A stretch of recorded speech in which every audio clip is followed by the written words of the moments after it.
These little man rubber bricks on there, right? Hey. Hey. Hey. Hey. Hey.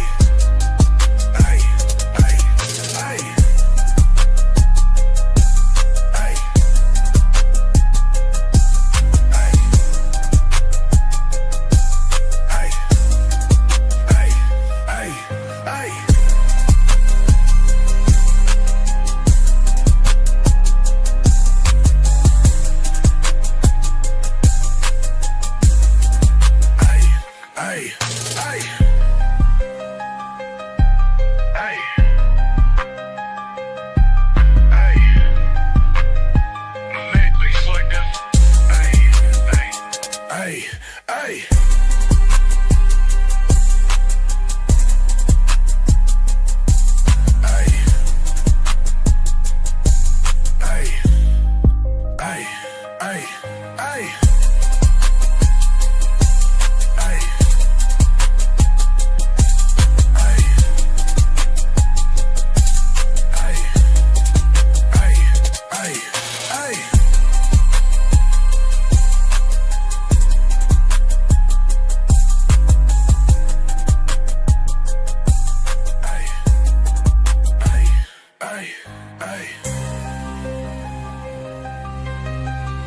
Beats on there, run the bass on there, babe.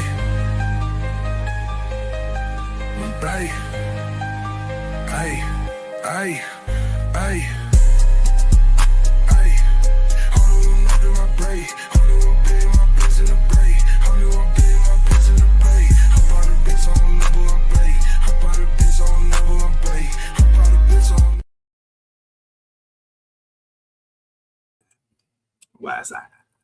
What's cracking with everybody, man? Salute to everybody that's gonna be pulling up.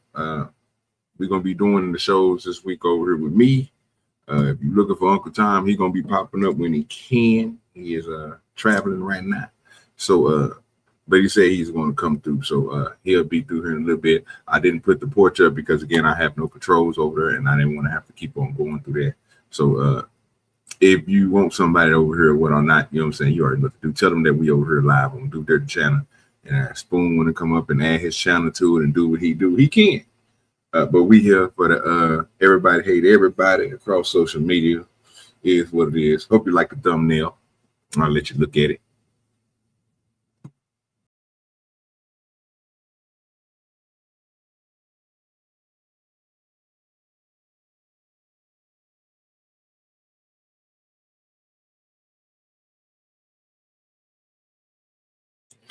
Nothing too shabby, nothing too shabby. Just, you know what I'm saying, put a little something together just to hold us off until Spoon get back and then, you know, he able to do his thing. We'll be doing, of course, I already have it fired up tomorrow for the Auditor Frauditor.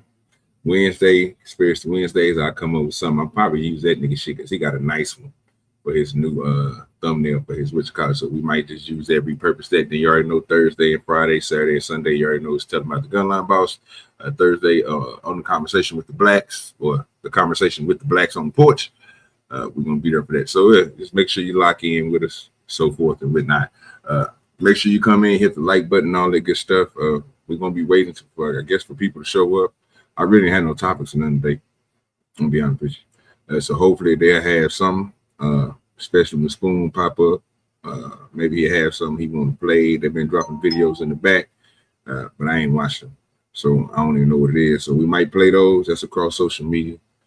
I just need somebody to present them to me in the back of StreamYard because I have no way to grab them from my phone, and I don't feel like logging my phone in.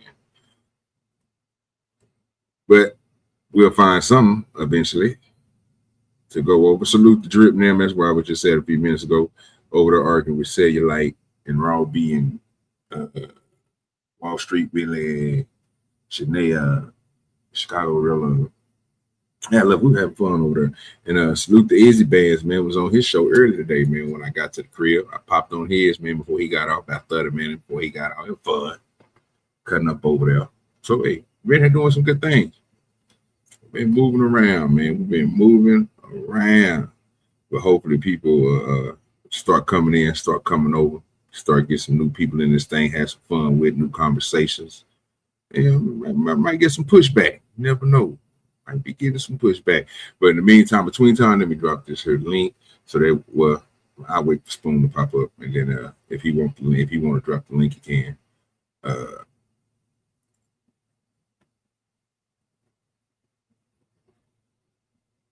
Give me a second.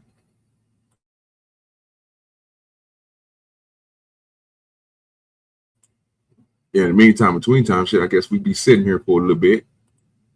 And I'm gonna play a little bit of that porch pressure shit that Spoon made the other day. I hope y'all like it. What is it? Yeah, that's it. He made this one the other day, so it was pretty good. It ain't they made like maybe 2-3 weeks ago. Oh yeah. That's what I'm talking about. Got a storm in it, swear the F feel mean. Uncle Tom on that bullshit talk, slick talk, clean. OGDoDirty in circles, weed logic in his grin. Rose up, bitch Maga Runston, start preaching to the wind. John the Baptist in the corner, say we get dubs all day. John Easy always coming late, still act like he did it all along. Zoomer in that chat talk wild, say he's saving hoes online, but when that screen go black, he don't want that smoke in real time. Conversations on the porch and she get heated fast. One more lie from Uncle Tom and the whole damn piece won't last. Mr. Beans keep running mouth, say he's smarter than all. But when we press on every topic, he fold like a cheap ass car. Uncle Tom, cut the bullshit, cut the bullshit. Uncle Tom, oh, OGDoDirty, acting sus, acting sus. OGDoDirty, trying to back to say it loud. We get dubs all day, John. Conversations on the porch, where the real ones go off. Gone, yeah. Mr. Beans with that sideways step, talk tough, then dodge the truth. Say no every damn answer till we corner him in the booth. Slanted eyes looking real mean, that the look when he lock up tight. But we conversate on all topics till it's smart talk, lose the fight. Easy show up, breathing heavy, always coming late to the war. Still want credit for the damage like he was there at the door. John the Baptist keep the peace, but he throw that line like steel. Say boy, if you gon' run your mouth, say something that's damn real. Conversations on the porch and shit get heated fast. One more lie from Uncle Tom and the whole damn piece won't last. Mr. Beans keep running mouth, say he's smarter than all. Oh, but when we press on every topic, he fold like a cheap ass car. Uncle Tom, cut the bullshit, cut the bullshit. Uncle Tom, OGDoDirty, acting sus, acting sus.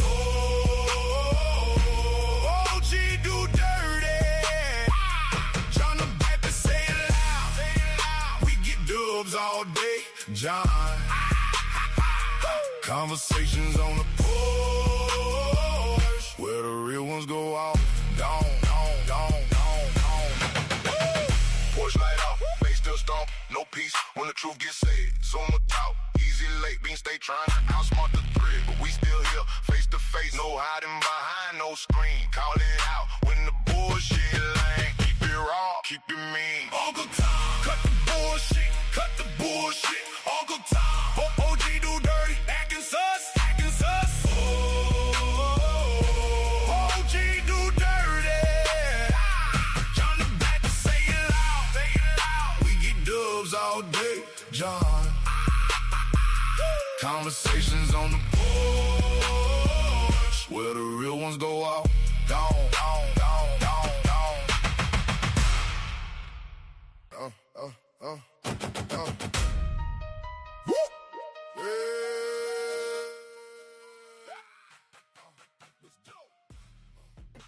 It's a nice ass song. I ain't gonna lie to you, I like it.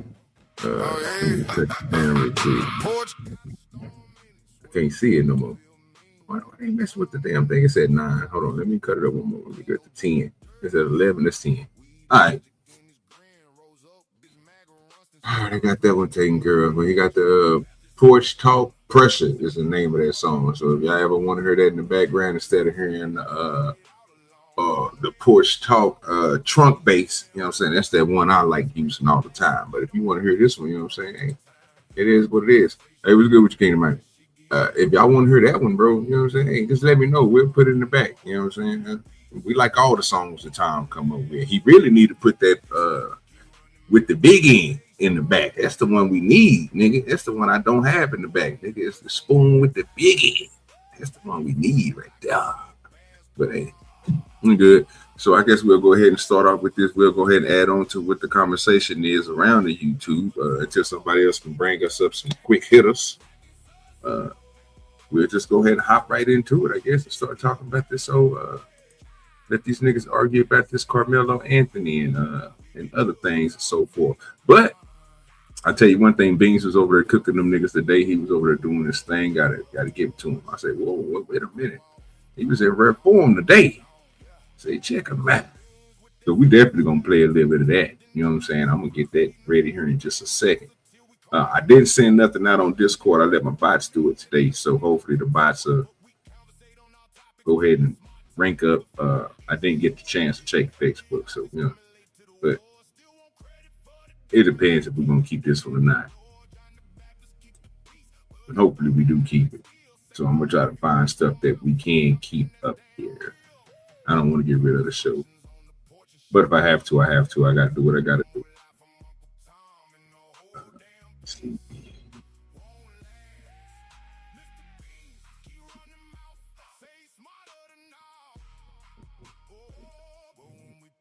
Trying to find that thing. What you call it?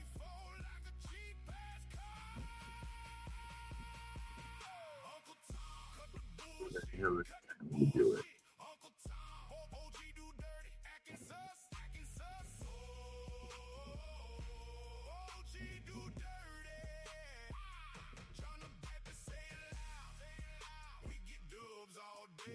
Oh, niggas out of line.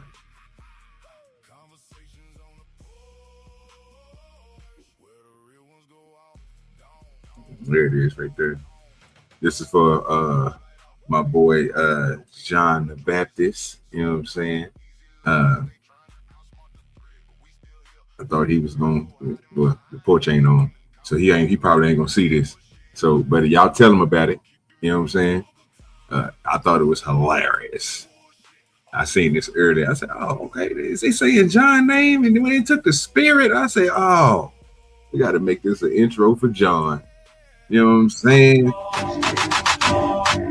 And that's definitely not it. Give me a second. Let me put me to the side. Yeah. Let me go back up. There it is. Oh, wait. This landlord called. Damn it. Let me show you what. Motherfucker skipped out my thing. What the fuck? Story time. I was at a. I gotta go pick up my. You gotta fix YouTube bullshit. You played the damn video and took it up off of it. What the fuck? There it is, right there. Damn. I ain't fucking up. Made the video big and it just tripped out. All right, got it. Who did it? That's what we said. It's a praise break. God damn. They won't let me get to it. They won't let me get to this motherfucking praise break. They keep on skipping over it. There it is. Who did it? Who did it? Who did it? Who kept your mind? Who kept your mind in perfect peace? Who kept your mind in perfect peace? Who turned it around? Who turned it around? Who turned it around? Who turned it around? Who turned it around? Who turned it around? When you look at me, who did it? Who did it? Who did it? Who did it? He's been good. Who did it? Who did it? Who did it? Who did it? Who kept your mind? Who kept your mind in perfect peace? Who kept your mind in perfect peace? Who turned it around? Who turned it around? Who turned it around? That nigga say, who did it? John did it. Yeah, we have to make that a drop for that nigga John when he come up. Nigga, who did it? Hashtag who did it? John did it. Yeah, what I'm talking about. Who did it? Yeah. Goddamn John did it. That's what the question is. Who did it? We all know who did. Goddamn John did it. That's crazy work. Who did it? John did it. Who did it? John did it. Yeah. That's what I'm talking about. Keep that in the repertoire. We got to turn that into a drop. You know what I'm saying? Exactly, nigga. Who did it? John did it. Yes, sir. Yes, sir. Who did it? Gotta remember that. I'm gonna keep that on the raps just for John. So when he do, you know what I'm saying? Who did it? John did it. Who did it? John did it. Yeah, we're going to have to keep that thing in rotation for him. You know what I'm saying? That's nice. I like that parade break right there. Y'all don't know nothing about that. Even though they weren't trying to keep it goddamn respect. Keep it on the plane. It's crazy. That fucker's out of line. Fucking YouTube, boy. I'm trying to tell you. They do it to you like that every time. See what the boy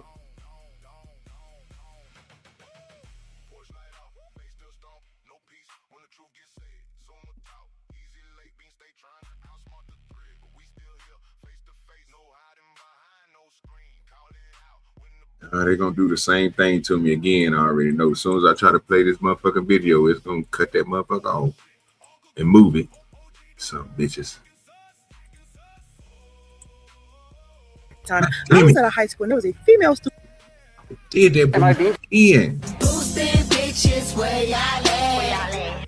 Ain't nobody trying to hear that bullshit ass song. Let me find the damn video then. Make no damn sense.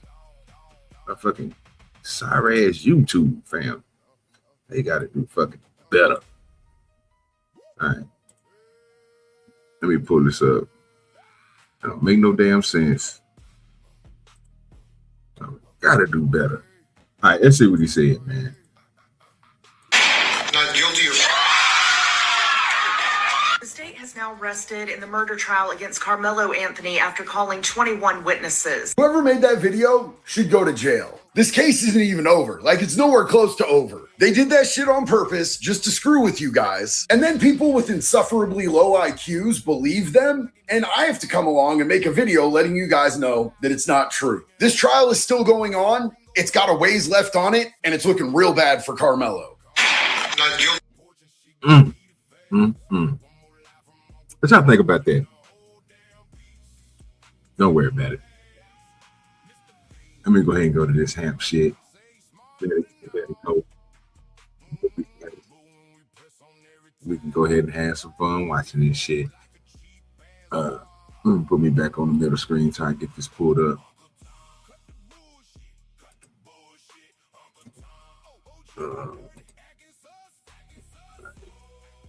Find this damn video. Matter of fact, let's go over to the Wildest Wake Up Show. What them niggas was talking about today? Going across social media anyway. Let me see what the news was talking about today. Pretty sure you had a fire ass show.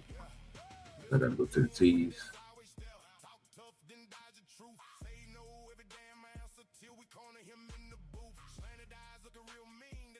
There it is. Shit.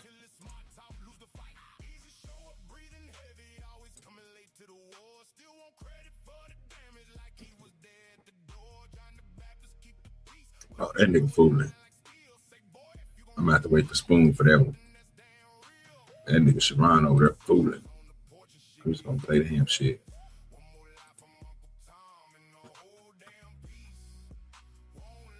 Oh, Lance.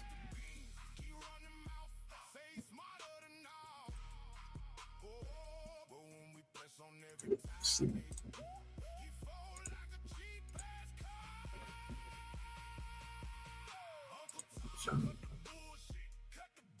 Let's see. Is this it right here?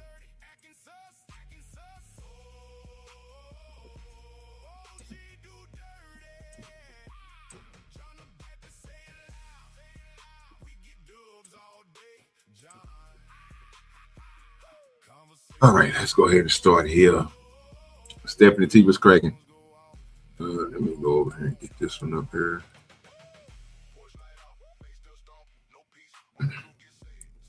Clear all this stuff off the screen.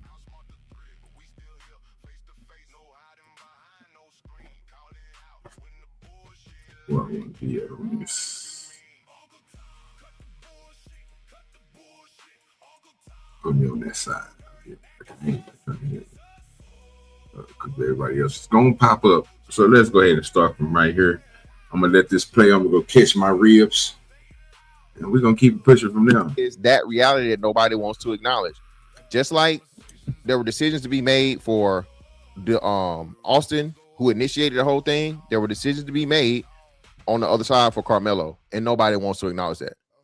Well, this bear analogy actually bodes to your point, because when trying to spook a bear, what are you doing? You're trying to trigger its flight response, right? So I look at the 4 Fs.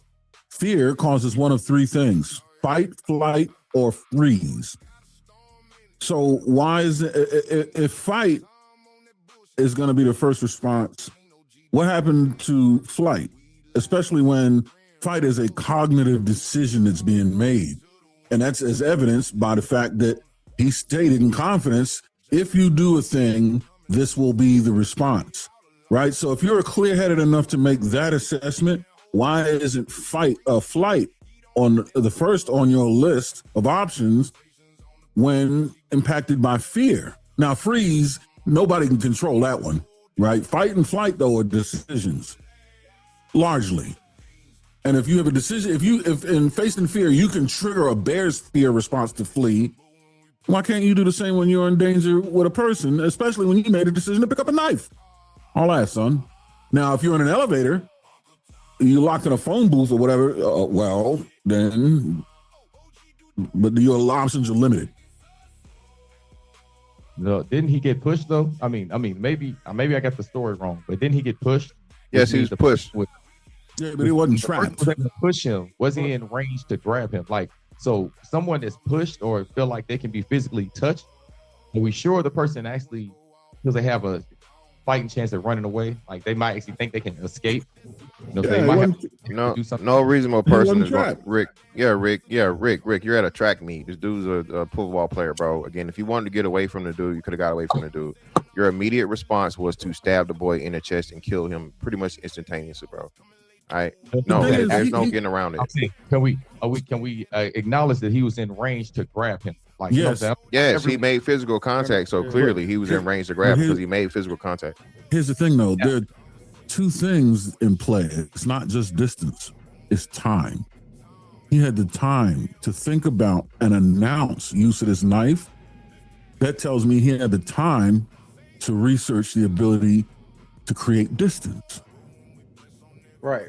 No. So we can agree to that, but the thing that you brought up was there's a response to fear, right? That doesn't take away that fear is still at play when it comes to fight, flight, or freeze.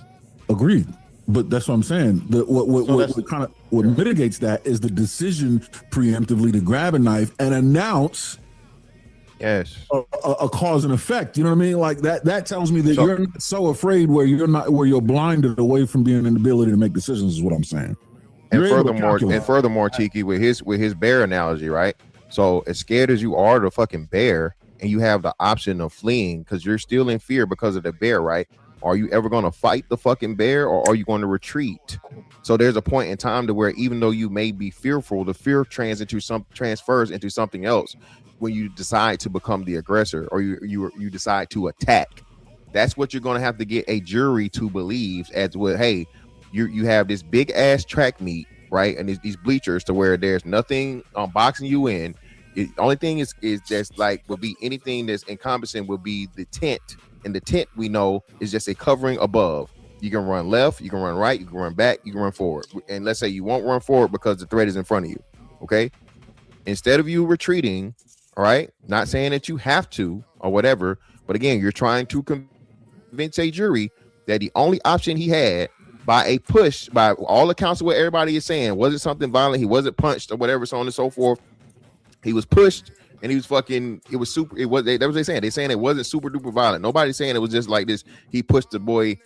Remember, he didn't even push him out of the chair. From what they're saying, he pushed him, and he pretty much like pushed his shoulders back, and then he got stabbed by all the accounts of the witnesses that have been called so far. But we're not saying. I'm not saying that there was no option to run. That's not. We're not talking about the only option. We're talking about someone afraid, someone fearful, and they might have reacted. They have options that may happen. Fight, flight, or freeze. And he just selected. And the problem with that is you shouldn't have had a knife in the first place. What you're not. What I'm saying is, I'm reasonable enough to say yes. There was an option to run. There's a possibility that he maybe could have, but he might not have thought he could have got away. He might have just responded in his best chance for survival. If he opted for his best chance for survival, and that was to fight back, we have to actually. He didn't fight back. He didn't fight back. Wait. He didn't fight back, Judah. You gonna get him? You gonna get him? No, he didn't. He didn't fight back. But just getting on fisticuffs didn't mean he fight back. He did not fight back. He did not fight back. No, that's not it. No, that's not even what's gonna get him. That's not gonna get him. Saying that it's possible. I'm saying he could run. Y'all are not even saying, hey, maybe he might have felt like that was his best option to survive. And when you're not doing that, you're not being reasonable. Here's what crushes all of that. Fear did not override his cognitive ability, as evidenced by the fact that he announced a superior position in great confidence by telling him. He narrated his intention and his ability to do a thing. He knew he had the upper hand when he said, if you do a thing, this will happen. And he didn't say what it was that was going to happen, because then that would have been giving away his upper hand. He knew he had the upper hand. He knew he had a weapon, and he stated what would happen if he was touched. So that tells me his fear has not elevated to the point where it is overriding his ability to make a cognitive decision. In fact, he felt in a place of confidence, I believe, and may have been a little bit antagonistic. I don't. You believe confidence, I believe. That's where I get. I don't agree with that. Like, I think that you're trying to make human emotion binary to either you're scared or you're the aggressor, or you're confident you're the aggressor. Where I think that in a situation like that, proving that is hard. I agree. I'm not going to disagree with that and say that's not the case. But to make it seem as if any human being in a situation where they're aggressive or they're saying, do this and find out that there's no fear in any of their emotion is just not true. All right. Well, no, and Cheeky's making a very good point, right, in this conversation. That if you keep on listening to the conversation, people will give you their size on what they think it is, because once they go into the conversation of what aggression is, it's just not aggression no more, right? It goes beyond that, because it goes to the perception of what they think it is, and then what they think might be different from you, so you might not have the same idea of what it is. So now it's going to depend on if you are correct or they are correct or proving your points. You will see here in just a minute. But Cheeky made an awesome point, right? We're not going to skip over that point. Like him say, sometimes you got to let that marinate.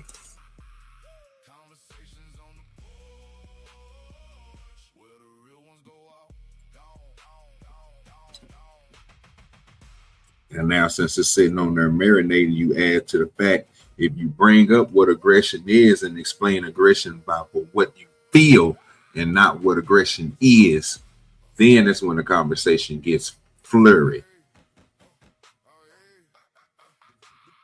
It's not being had then, because you only see it one way. You can't see the objective way and then understand what aggression they're speaking of. You just, as long as they don't tell somebody it's not aggression, then they won't have that problem. But once you do, explanations will have to come after that. But great conversation, though. I mean, I like the way that they breaking it down, but sometimes you got to let some things that people say breathe. Hey, what's good with your coach, Jack? The great is in the building. Yes, sir, he is. You know what I'm saying? Make sure y'all hit that like button. Appreciate you. We just need more likes than people watching. That's all, people. That's all I'm asking for. More likes than what we have watching, and it makes me feel good. You know what I'm saying? We have 5 and 5 right now. That we looking good. We got 6, but I take whoever didn't take the like button. You know, just a finger. So it is what it is. What's good with the Sherelle in the building? Going over this, man, let Cheeky cook him up, and people are going to skip over what Cheek was saying, and it's throwing me off because he made a very good point. And I hope they don't try to explain now what aggression is, because I think that's what they about to go into, explaining how aggression is, what aggression is, and what they feel about aggression. And I don't think they're going to take this point that Cheeky just got through. Matter of fact, let me bring it back, because we need to hear that one more time. That's how it's supposed to be said. To either you're scared or you're the aggressor, or you're confident you're the aggressor. Where I think that in a situation like that, proving that is hard. I agree. I'm not going to disagree with that and say that's not the case. But to make it seem as if any human being in a situation where they're aggressive or they're saying do this and find out that there's no fear in any of their emotion is just not true. Right. All right. Well, no, and Cheeky, nobody, but you can all. That's an easy defense, Cheeky. But again,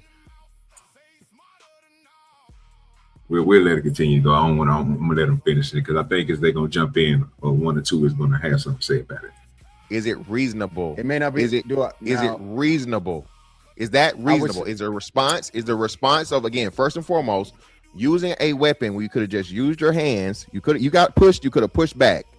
Your immediate response, as Aaron said, after you warned and alluded to you having a weapon, is to pull out a weapon and use it in response. Is going to be hard to sell to 12 jurors, bro.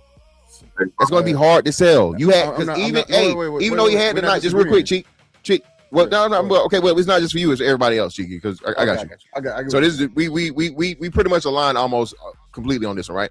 But Cheeky, even in the case of having a knife, what could he have done, Cheeky? He reached his hand into the bag, into the knife, and he say, "You know what? Oh shit! If I stab this nigga, he might die. Fuck it. I'm going with hands." He made the cognitive decision. Thank you, Aaron, for saying that. He made a decision to use the knife. Just because the knife was there, he did not have to use that knife. He made the decision to use the knife. You're not going to tell me that you're that scared and whatever and so on and so forth, right? Is that you're not going to sell that to a jury? Someone to lose a fight. Is it impossible for someone to die from a fist fight? Is that impossible? Is it? It's possible, Judah, for you to die right there sitting in that chair, is it not? No, hold on. Yes. Anything is possible. Okay, is it probable? The question is it probable? Is it probable? I ask you this, Judah. You got in fights when you was a kid? That's not answering the question. Well, it is answering the question. Someone outclasses you, outmatches you, and they're superior to you in every way. It is extremely low. Brother obviously know he had no chance. If someone's superior to you, then there's a high probability that they could actually take your life. No, it's not. It's not. Like, no, there's reasons why. No. So Judah, so we can actually. Hold on, listen. Fights can end in death. That's why most of the time we try to. Can you keep talking about can? This might be risky, brother. Respectfully, brother. This might be risky.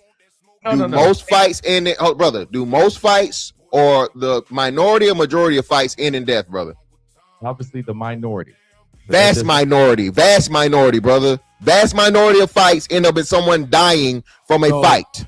So you're telling me people don't think that they could end really bad? You tell me somebody don't think they could be maimed? No, they don't. Yes. No. Nobody. No, you're not going to get 12 adults. Let me explain it to you, brother. You're not going to get 12 adults to believe. You're not going to get 12 adults or any reasonable people. Again, the key word here, people, is reasonable. You're not going to get 12 people from an affluent neighborhood to believe that a child could have died from a push. You're not going to get them to believe that. White. So you're saying you're not even. No, what do you mean white? It's not just all white people on the jury. Affluent is white people. No. That's crazy. Carmelo Anthony was in the same neighborhood, by the way. You see that? You caught that, Lee? Yeah. You caught that, Lee? I catch you. I see what you're saying, Rick. But here's the thing, right? It's not, and to what Cheeky was saying, we're not saying that fear is binary, right? I'm putting it on a dimmer switch when I say that fear hasn't escalated to the point where it is overriding this cognitive ability. But the point that I'm making is, even in a case where people think they could potentially lose their lives, once you establish that that's a possibility, if you have the cognitive ability to pre-select a weapon and understand the result of using that weapon, then you also have the cognitive ability to assess your situation and flee. And if you believe your life is threatened, fleeing, if you can confirm fleeing will work, is always the better option, because staying to engage in a fight still leaves the possibility that you'll die unless you're sure, you know for a fact you're going to take a life. And if you're telling me that that's the decision you're making, you're staying because you know you're going to win by taking this life, where does that leave you, right? But if Big Aaron making a good point, but it's not to what they're talking. They're talking about the level of fear. So he agrees with Cheeky, like I agree with Cheeky, but he threw the caveat in as the level, right? So the level of fear to Big Aaron is not that severe. So it's nothing wrong with that, because it's how he sees it. It's because that's his opinion. We can't get mad at somebody's opinion and what they see with their own eyes, or what they, interpret. So we can't get mad at that. I'm not getting mad at that. But he's making sense on what he's saying. But when that level succeeds that level, when you do have that level of fear that makes you want to do something like that, or spontaneous, something just happens, in a matter of seconds, then that's thrown out the window, because you're not thinking at the time. That's the only part that's throwing me off. So to Cheeky's point, his level of fear could have been so high that he wasn't thinking. He was just in the moment. And we have to account for that by looking at how fast, like Big Aaron just got to saying, how long did it take in the decisions that he made? Going by the decisions and stuff that he made, then he didn't run off the premises or nothing like that. He went to go straight to the coach, and because the people that was around him, when the situation happened. So like I say, Cheeky made an awesome ass point. I just think we're going to keep on skipping over it, because of what we believe the fear of the level of fear is, not just looking at it as if it's just set off. Once you get to a certain fear level, when you think or you believe something is sadly going to happen, then that's when you do these actions. You have to let that go. You can't really get mad at somebody or just say, well, I believe, well, you can say it because it's your opinion, but you can't make it be the end all be all. And Big Aaron's not making it be the end all be all. He just, like you said, he adding to the context that what he was saying about people, again, when they at that level of fear, some people can, if they know it ain't that high of a fear where their life is in danger, or he feel like their life is in danger, then they're going to be able to see other things, like I can walk away from this, I can do certain things a certain way. But I'm kind of with Cheeky at this point, bro. We don't know until basically the only person that can explain that to us is Carmelo. But let's continue. Running away will save your life. Why not do that? Again, I stand with the option to run. Run would be the best thing to do. That does not mean he felt like that was his best option. We're talking about the choice he made. And if you're talking about assessing if he felt like he had to do this, this is what we have to do. We have to actually look at it and say, did he believe he was afraid and he had a fear for his life? So and we keep telling you, and we sorry, not to cut in. How everybody doing today, man? I hope everybody having a beautiful day in the chat and on the panel. Bro, I've been listening to you windmill for like 7 minutes. They keep telling you that he had the option to run. They keep like going around in this circle with you, and it's like you won't understand. And I get why you won't understand. You're racist. You believe that your people can't do wrong. You're also vengeful. You look back in the history and you see the great wrong that was done to your people, and you want justice. Whether it's a 14-year-old kid getting stabbed by a black boy, or OJ getting away with deleting his wife, right? We've seen this with you guys forever. Like I'm 37 now, and I've watched black people do this since I've existed. So that's what's happening right now. Like, you're not going to be able to see any other way because you're racist. And this is why I say that this is and what's so crazy about being racist is that one of our greatest inventors, Albert Einstein, he came to America back when they was doing all the racist shit. And he said that racism is a white man's disease. That's what he said, verbatim. And now you black men done picked it up. Like, it's kind of crazy that y'all playing their game, the old game too, because I I don't believe that the white people on the jury is biased. I know the last time we spoke, I said that, but now that I look at it, I don't believe that anymore. I believe that now white people want things to be as fair as they can have it because they realize that it might not have been them that have committed those atrocities, but it was people that look like them. And a lot of them, if you have a conversation with you, they'll really be like, damn, that shit, I hate that happened, and so on and so forth. But black people, the ones that the atrocity happened to, are still there fucking like this.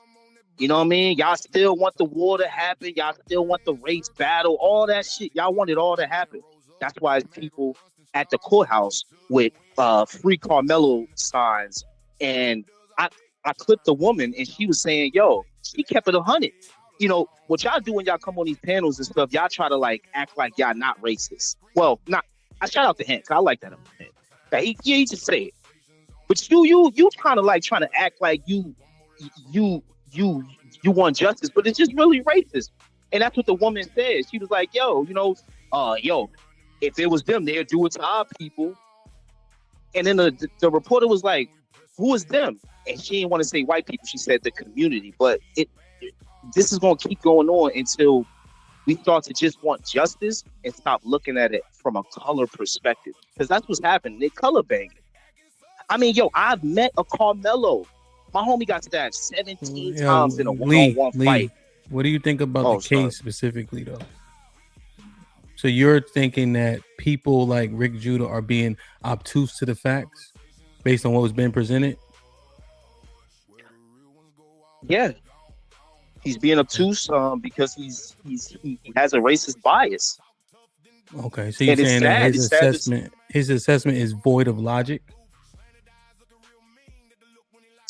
Well, not void of logic. It's a racist logic, but it's not void of logic because he thinks he's right. So somewhere in his brain, he thinks he's being logical. I guess my question is, what did he say? What did he say that was racial? He was saying that the boy was threatened in fear and reacted as such. Based on the statutes in Texas, there is no duty to retreat. They keep on putting in the chat that there was a lineman-esque push. So I don't know if people ever blocked anybody, but it would be hands inside and it would be a press, right? That's how it was described. So now we have the push. Wait. Yeah, it was lineman-esque, right? So hands inside, you push and you press up, right? That's how you block people if they're saying lineman-esque push. So we're just assessing what was said for the case, right? And then there's no duty to retreat. Hold on. So now, Rick, where are we getting that from? Yeah, I'm gonna say they sent me the link. I'll send. Yeah. So I have to confirm that, right? Now the reason why I repeated it because Noah Bell said it. Noah usually pretty logical, but they'll send me the link to see where it was, right? So now Rick Judah was talking about fear, how people respond, because the other interesting thing is most people don't die from being stabbed either. So now what, right? Because we're talking about what we're talking about in the case specifically, So it was one of the person's testimony, Mr. Fantastic. I don't know if you could find it, or maybe somebody else will find it for us. That way we don't got to search for it, so we can keep conversing. I can just scroll down. I'll see if I can find it. Okay. No one else said that. Everyone said it was something on the shoulders. So everybody was saying it was a every account that I seen from earlier, it said it was a shoulder, not push or whatever. Yeah. Not but whatever. But no. So this is the thing, Ham, right? Hold on a second. We because when I was listening, right. I'm listening and you guys just go back and forth about the cases, right? And then Lee saying he's racist, he can't see the forest through the trees, but you guys were having a cognitive conversation about what's being said, what the witnesses are saying, what reasonable people may say or not say, right? Lee, what do you think about what Rick Judah offered as opposed to just calling him a racist and talk about history? That's a good point. Well, he offered nothing. He just keeps trying to make some type of defense, just how you're racist too, and you immediately start to try to show us how the shelf looks. Like you guys do it subconsciously. Like, wait, why? No, just wait a minute. So, this is so when you give your opinion on something, There's nothing wrong with it. We understand that he's not being facetious or nothing like that. He just, you know what I'm saying, they just having a conversation. But this is what make people think that you are being facetious, because you said it, but you meant it so thoroughly that you didn't really think about all that you said. So even when you just got to telling the man, well, I don't think you are a racist, and I don't think that because we're having a conversation and you want to mind these things out. But when you get to the point where Hamp made a good point, you know what I'm saying, what a shove would look like a football shove, you know what I'm saying, basically, you know what I'm saying, a thrust towards somebody. He's right though. That's the action you would take, because even in practice, we had to work on. We had a drill where we had to do that. We had to line up, we had the machine, depending on what football team you're talking about and what, you know what I'm saying, what facility we was at. It depends on how they was working with us. If they were just working with us individually, even if they was working with us individually, it still had 2 coaches on there because we had to double at the school. But the other ones was all bigger, you know what I'm saying, like maybe 4 and 5, you know what I'm saying, because that way we can do pushes, you know what I'm saying, we can do draw plays and shit like that, you know what I'm saying. People had to move, you know what I'm saying. Coach still wanted us to be able to, when somebody pulled a motion move, you know what I'm saying, or they had to go in motion, that we were still able to take up our weight, still able to lift what he wanted us to lift, and still get through there and do what the hell we had to do. So that's understandable, right? So Hamp is nowhere near off when he's talking about how you do it, but to call him a racist because he threw that in there to let people know the visual, or give people a visual of it, or give them some type of inkling on what the move would look like, you know what I'm saying? Because some people wouldn't know. Just to call him racist is crazy to me. But I'm pretty sure they're about to walk that on back, you know what I'm saying?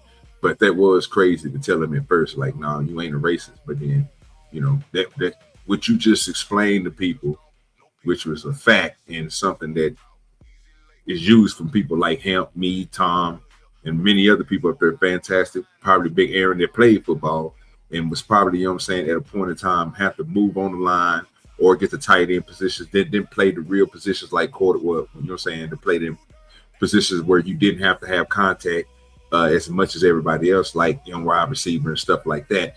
Well, we just automatically hitting on people, moving people with the man strength that you have, you know what I'm saying, with your ability and ability on. So that, like, that was crazy. But, you know, hey, this is a good show them boys had over there, you know what I'm saying? They're going to keep on cutting on it, though. Interject, no, right? I know they. Well, to interject, they said, well, I could drop you off, right? If you're not gonna listen, it's fine, right? Because I think these conversations are kind of more important than people just come up and saying whatever. So they said in the testimony, lineman push, right? So when they say lineman push, let me ask the question: do you think the 600 people here know what a lineman push looks like? So if they don't know what a lineman push, I simply was showing it and articulating it because I do know what a lineman push looks like. And Big Aaron said I was factual because he was also a college lineman. So it's nothing to skew with saying the language. That's all. And just I never heard of this lineman push, and I've been following the case. But go ahead. Well, yeah. And to that point, Ham, I just searched lineman I'm on the live page. I just refreshed it. Lineman is in nowhere, shape, form, or fashion in any of the testimony so far, bro. So it's not there. So that's what I mean. And well, I'm just somebody being direct. Remember, somebody said it in the chat, which is why I repeated it, thinking that person was credible, right? And I said that I have no problem with removing that from the conversation. But we just going off of the entirety of the conversation.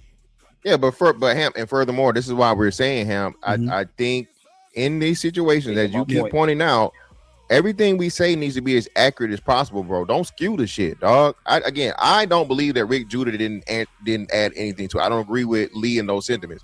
I believe that Rick Judah has his side of the defense or his side of the law that he believes in, and that's the side he has a right to stand on and defend. Like you said, me and Aaron are on whatever side we're on, and we're countering those defenses. I think if you really look at this shit the way you're supposed to look at it and don't take sides and don't get emotionally involved and so on and so forth, we're literally having like a mock trial and giving you legal strategy that will be used in a good thing in a situation to look at it through all perspectives if and when everything is heard. So he's saying no matter how you feel about it. No, it's fantastic. I don't understand. So Noah, why are you saying about this? You know what, fantastic? You the second person I done heard said that. That's talking about y'all doing a mock trial, right? And obviously if we looking at this as a mock trial, and you guys are the prosecution, and you had other people up here that's gonna be the defense, some of y'all was misleading the motherfucking witnesses, the people that is speaking on this shit. Some of y'all was doing some incredible things that a judge will have to step in and tell y'all, man, you know what? You need to calm the hell down. I know we're gonna have to strike that. It's not going to be sustained, because some of the stuff that y'all just got through doing when Cheeky just got through, because if Cheeky was on a defense side of the game and he brought that up, it had been a lot of stuff that y'all just went through and went over, and especially everything that Unlikely was talking about didn't have nothing to do with the case, period. It would, if this was something that had to do with any type of inkling of court or anything that has to be reenacted, bro, all y'all will be attempted court in some most stuff, because you bringing in stuff that had nothing to do with nothing while not explaining it. Again, I might be wrong on everything that I'm saying. You know, it is what it is, but I know what I just got through hearing. But this is the second person, the third person I really didn't heard, because I heard this over there when I heard I can't think of their name. Can't think of the podcast that went over this the other day. About 4 people now, because I heard somebody say it on Trey channel, but we just trying to, and Trey ain't even went over this shit. It was other people talking about it. I think they was on Monch channel. So even over there, and even the other people, somebody said it over there. I don't know if that was on Bracey's channel. It was somebody's channel over there.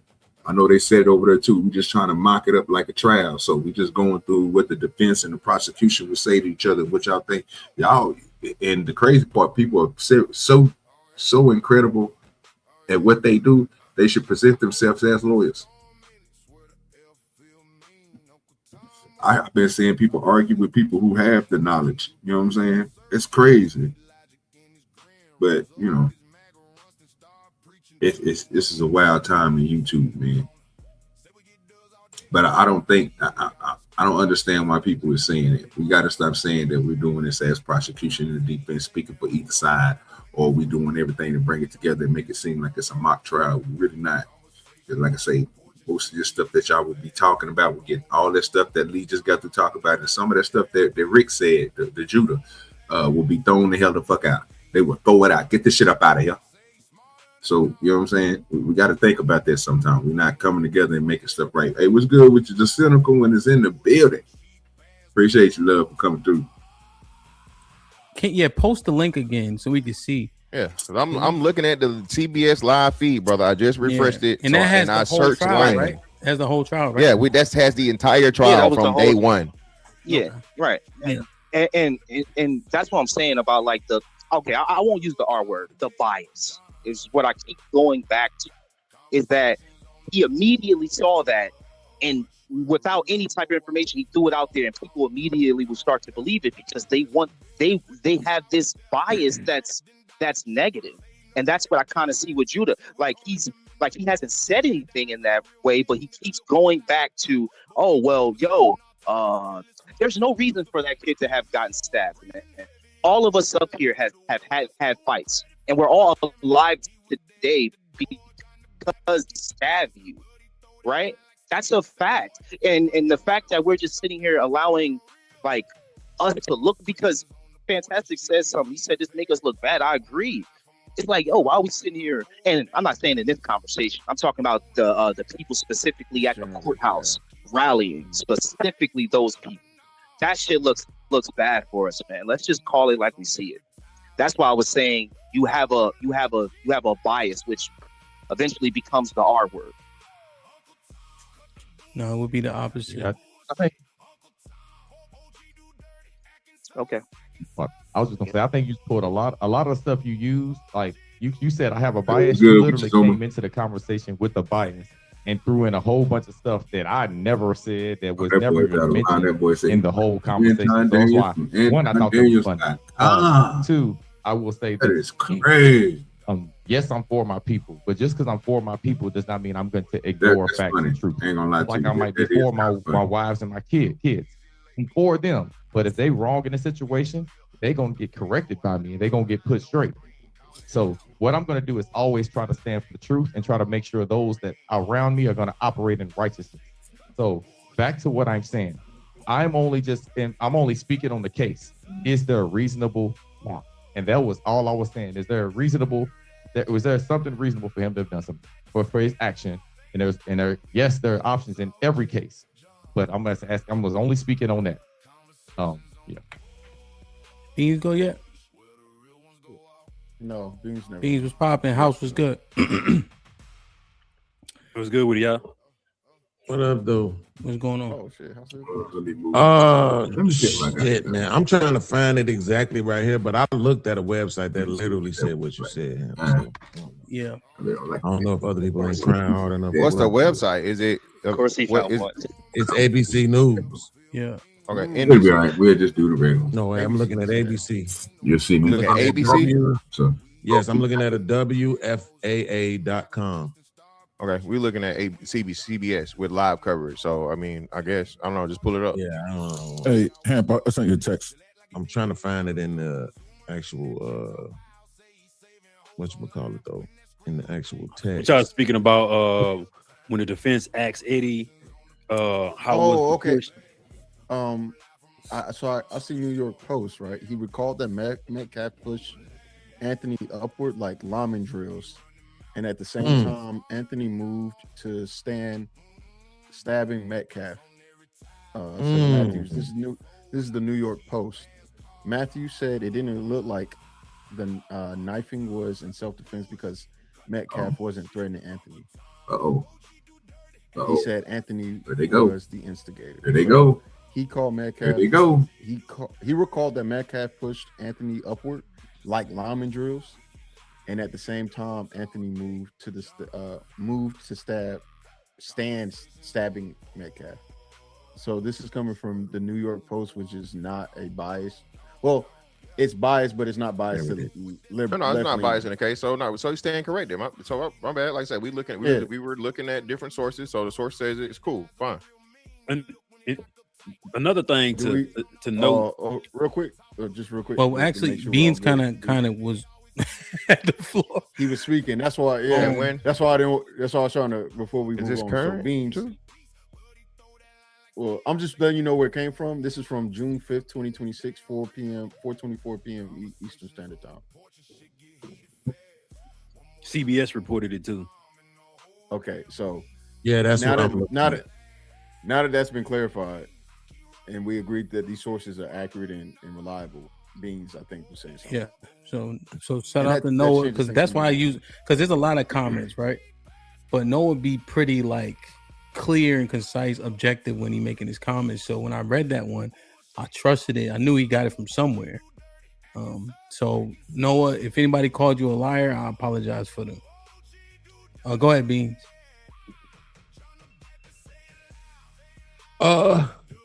More than statements, because I think I've been pretty clear on where I stand on this, but I have questions if that's okay. Yeah, sure. So one, I want to know why you all were focusing the conversation so heavily on the fear aspect, because maybe I missed something. Because that's the basis for self-defense, and why he made the reaction that he made. Fear is the basis. Yeah, that's one of the things that constitutes the reason for deadly force. You have to have fear in order. You have to have fear in order to. If you look up the Texas statutes and penal code for deadly force, it's like fear, great bodily harm, shit like that. So how does stand your ground fit into that narrative? The same way. So you have the fear of losing your life or someone that's close to you. Usually, that's across the board. It's maybe a little different from Texas, but the basis for standing your ground is you're being assaulted or you're being harmed, or someone close to you is being harmed or assaulted, and they're put in the risk of their losing their life or serious bodily harm and the fear of that. So you, out of fear, you protect yourself.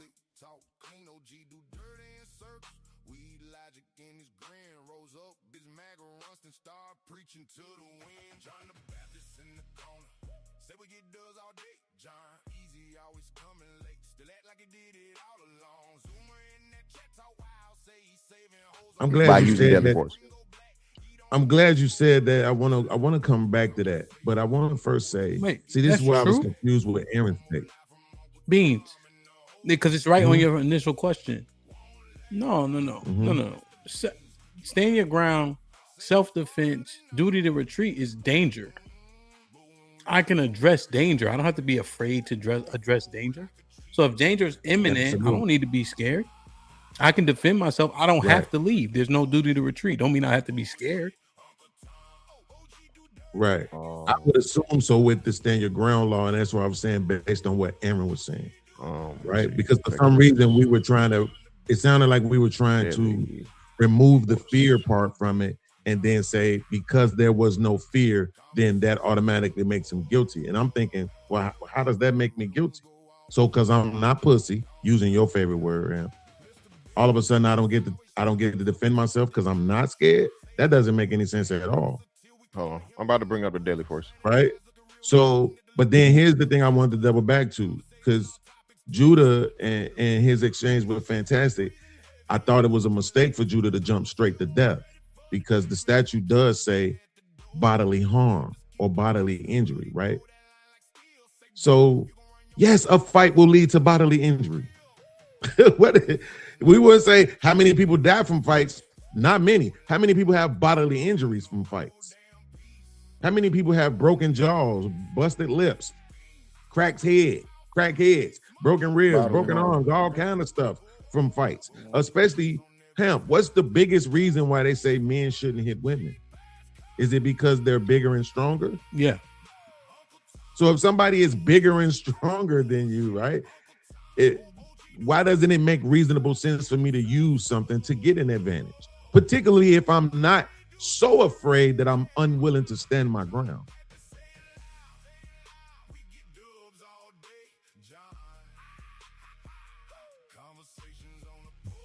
What happened?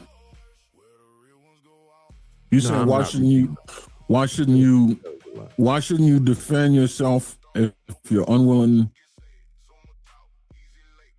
No, not if you're unwilling. If I'm not unwilling, right? The ball was 80 pounds bigger. Somebody's bigger than me, stronger than me. Why shouldn't I?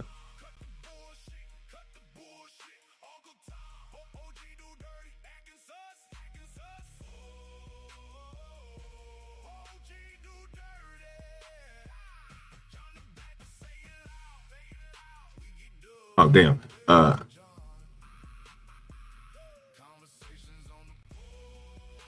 I probably was on mute this whole time. That's crazy. I didn't even know that. I'm gonna have to go back and look at it. I probably was on mute the whole time. Salute to the plug. That's crazy. But yeah, I think I think Beans is saying, bro, that why not be willing to use it if you're going to carry a weapon? Why not be willing to use it if you in fear? That's the reason why you have it in the first place. Hey, what's good with you, Mo? Is in the building. So, I mean, yeah, I need to go back and make sure I wasn't on mute this whole time. That's crazy shit. Be able to use something to even the odds, or because even put myself in an advantage. Because it's not a one. Wait, I understand, but this is what I'm saying. We're saying that it's not a one-on-one when it's a man. That's or not a what I woman, was going to right? say. That's not what I was going to say. Man, we don't have to. It's not a one-up escalation. You're not moving up one rung, or even two. It's like 4, 5, or 6. Why y'all? The window of escalation of force is they overlap like a Venn diagram, but there's a point you want to hit the panel, I bring you. You're operating in a whole nother window. You got me to drop the link, and I believe that's the case here. Absolutely. If you're taller than me, that's an advantage. If you're stronger than me, that's an advantage. So let me just read the statute right here. So Penal Code, Chapter 9, Texas, Section 9.34, protection of life or health. Okay, and this would be deadly force, use of deadly force. Okay, Section 9.32, deadly force in defense of a person. Let's jump down to 9.33. You jumping straight to deadly force. Is deadly force intentional? And we need to find that. We need to say yes or no on that right so now. Beans, you cut me off. When you announce a consequence while holding a knife, knowing in your head what that would lead to. Yes. Absolutely. No. So hold on, fantastic. Nope, you're not. You asking me the question, but you're not letting me answer it. And that's not okay. the answer to the question. That's okay. I didn't ask you that. You decided to look up that statue. And you answering it. I appreciate it respectfully. I know I did, but I'm saying I didn't ask you that though. I want you. Well, no, you're not even letting me answer the question that you're trying to ask. I'm trying to answer the question that you asked. Outside of the thing, you're wrong. No, it's not always intentional. It may be consequential. It doesn't necessarily. Deadly force isn't always intentional. It may be consequential. Deadly force is. Hold up. Deadly. He was trying to talk to Big Aaron. Sometimes we gotta let people have the conversation. Force is the end result. Somebody died. It is always deadly force when someone dies, be it intentional or consequential. That's what I was trying to answer, bro. So no, deadly force is not always one. It's just the result. The end result is due to the end result of someone dying. Absolutely cool. So Big Aaron, this is what you just said though. You said what he said out of his mouth, right? What did he say out of his mouth? Yeah, if you touch me, or no, he said touch me and see what happens.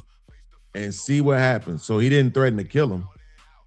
No, that's not what I'm saying. It's not say about it was what you saying. I was asking you. So he didn't threaten to kill him, right? He didn't. He did threaten. It could be interpreted that he threatened him, kill him if he's already in possession of a weapon. If you're in possession of a deadly weapon, and you're saying, "Hey, if you do this, I know I have something that could potentially take your life. I'm going to utilize this." That is a warning to yes. That is a threat. So what did Austin say before he said that? Before he said that? So told him to leave. No. This why. Hold on. This why when you want to argue a case and there's everything being documented from multiple sources, argue what Austin said as well. Because when the defense asked the kid Eddie, did you hear Austin say, "I'll beat your bitch ass"? What did the kid say? The kid Eddie said yes. So the defense asked Eddie after Austin said, "I'll beat your bitch ass." What did Carmelo Anthony said? Eddie said, "Touch me and see what will happen." See, y'all missing that particular angle of Carmelo Anthony saying, "Touch me and see what happened." Austin Metcalf issued a threat. But that's irrelevant right now, though. How I ain't gonna lie. And ultimately, just real quick, Beans. Discussing that. Right? But just real quick, Beans. No, we covered that. So just for people that weren't here, and we covered that. We actually read the transcript of them saying it. Hamp covered it and specifically pointed it out. The problem with that though is that when the prosecution crossed Eddie, they asked Eddie who was the aggressor. They said that Carmelo was the aggressor, and Eddie was the defense first witness. So if Eddie says that Carmelo was the aggressor, however it comes out, it's kind of moot, brother.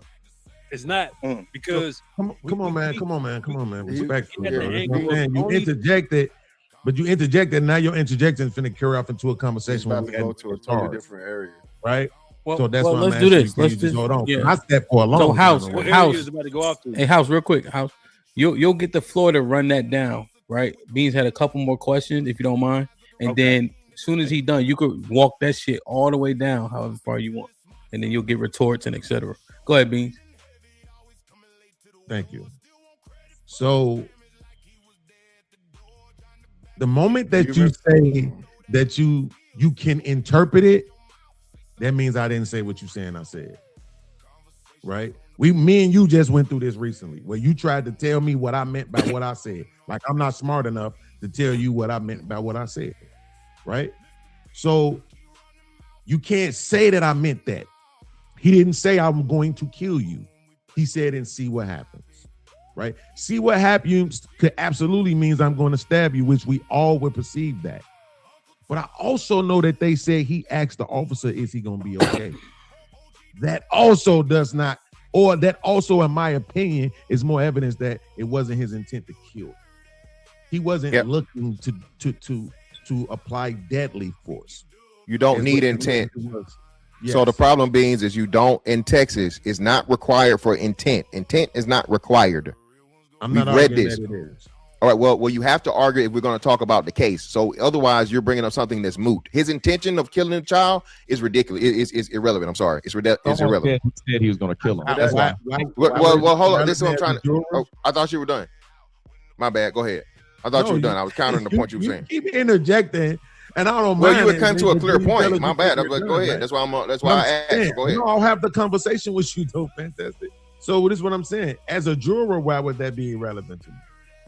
Wouldn't his intent have a big say on what my interpretation of the case would be? No, because intent doesn't come into that's what I'm trying to tell you, Beans. The intent is according to the law. The law does not require intent in Texas. It's not. You don't. First degree murder does not require like premeditation and things like people think in other states and other cases. I don't even. Is premeditation even mentioned in Texas? I don't know. In first degree, I read that either. No, I haven't. Exactly. So that's what I'm saying. So so the premeditation and again, if you want to use it as a case and try to put that in case law, he just want to know the intent part. But you told him no, it has nothing to do with nothing. And again, but at first you were saying it's a small part. So we got it. I think that's where he's trying to distinguish it. See, when you say certain stuff on these panels and people can question you on the things that you're saying, because you will say one thing like it's a small factor in it, but then in the whole of the whole thing, it don't matter at all. Like that little small factors don't add up to get you to think a certain type of way. Is why I think Beans is trying to go with this, but I might be wrong. But either way it goes, like I said, premeditation is not the only requirement, right? It gives you subsections. Like as Cheeky said, and y'all know Cheeky does his research on. I think it's section 2 of what it takes to consider first degree murder. This whole case encompasses it and to the T. And real quick, Beans, that's so you can go, finish the line. Is Texas what we have in like Connecticut is murder 2. Texas is like hot-blooded, cold-blooded, but they roll that shit into murder 1.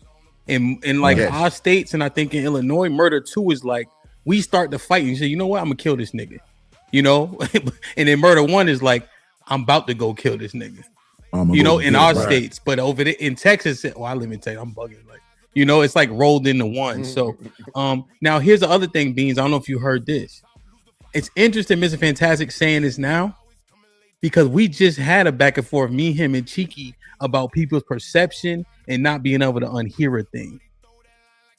Yeah. Because the letter of the law is one thing, but lay people hearing testimony and about, I didn't think he was going to die and all that, I would think he was arguing with me earlier, that would make a difference to the jurors. And I was saying, what about the jury instruction? He's like, yo, but people ain't going to unhear that shit. So it has to be relevant. Yeah, okay. So I'll concede to that point. So, but you made the point earlier. Right? You got but I wasn't. But I'm still thinking now. Okay, you got 21 testimonies, and even the defense witness up to this point saying that the first defense witness said that Carmelo was the aggressor and he was in the wrong. So in my head, even though I hear that, you hear that too. That's just some shit you say because of course you're gonna say that you killed the motherfucker. Exactly. Okay, that's fair. The aggressor in what way though? You saying that they saying he was the aggressor, but the aggressor in what way? He stabbed somebody, Beans. Oh my. You see what I mean, bro? Come on, man, fantastic. I'm not even being facetious. Beans, rephrase your question. Beans, I'm answering you honestly. Okay, cool. Okay, so here's what you just. It's a simple question. Just aggression in what way? Like who was the aggressor? That's as simple as that. But he took it to the point to where the aggression is fantastic. Just saying the person who stabbed. So I mean that you didn't answer this question. It's told me happened. He was sitting in the tent. He jumped up and stabbed in it. That's exactly what you basically just did. No. Okay, I'm talking about what does aggression mean? That's what I said. So Beans, let's do this, right? Let's walk through it. So Beans, you actually gave a great scenario earlier, right? What's the reason why we always say you don't fight a woman? Because it's already preconceived. You as the man have the upper hand. You're stronger. Exactly. A woman can haul off and fucking. And Hemp even said this. Hemp, you told us the situation, but your homeboy got jumped by a bunch of bitches, and he ended up still catching a charge. because he hit one bitch and she got knocked out, even though it was like, you know, multiple women jumping him, right? Yeah. So that's what I'm saying. Hey, we good with your phone? Even though what up? Shit, too much of nothing, nigga. But since you up here, I'm about to go ahead and roll up another. Oh, my nigga. Yeah, well. What's going on? Too much of nothing. Looking at this damn what you call it, Beans did pretty good over today, bro. I ain't gonna lie to you. He did pretty good over there. It's not like Beans does anything really bad everywhere. He just wants to run with one argument and stick with it, which I get it. When he sticks to one argument, he doesn't look bad. It's just when it goes everywhere else, that's when it starts getting stupid. So I ain't never had a problem with being argued. He made a good point. I had to call it out. I said, that boy doing good over there today, boy. Mm-hmm. Yeah, but still on this Carmelo Anthony thing and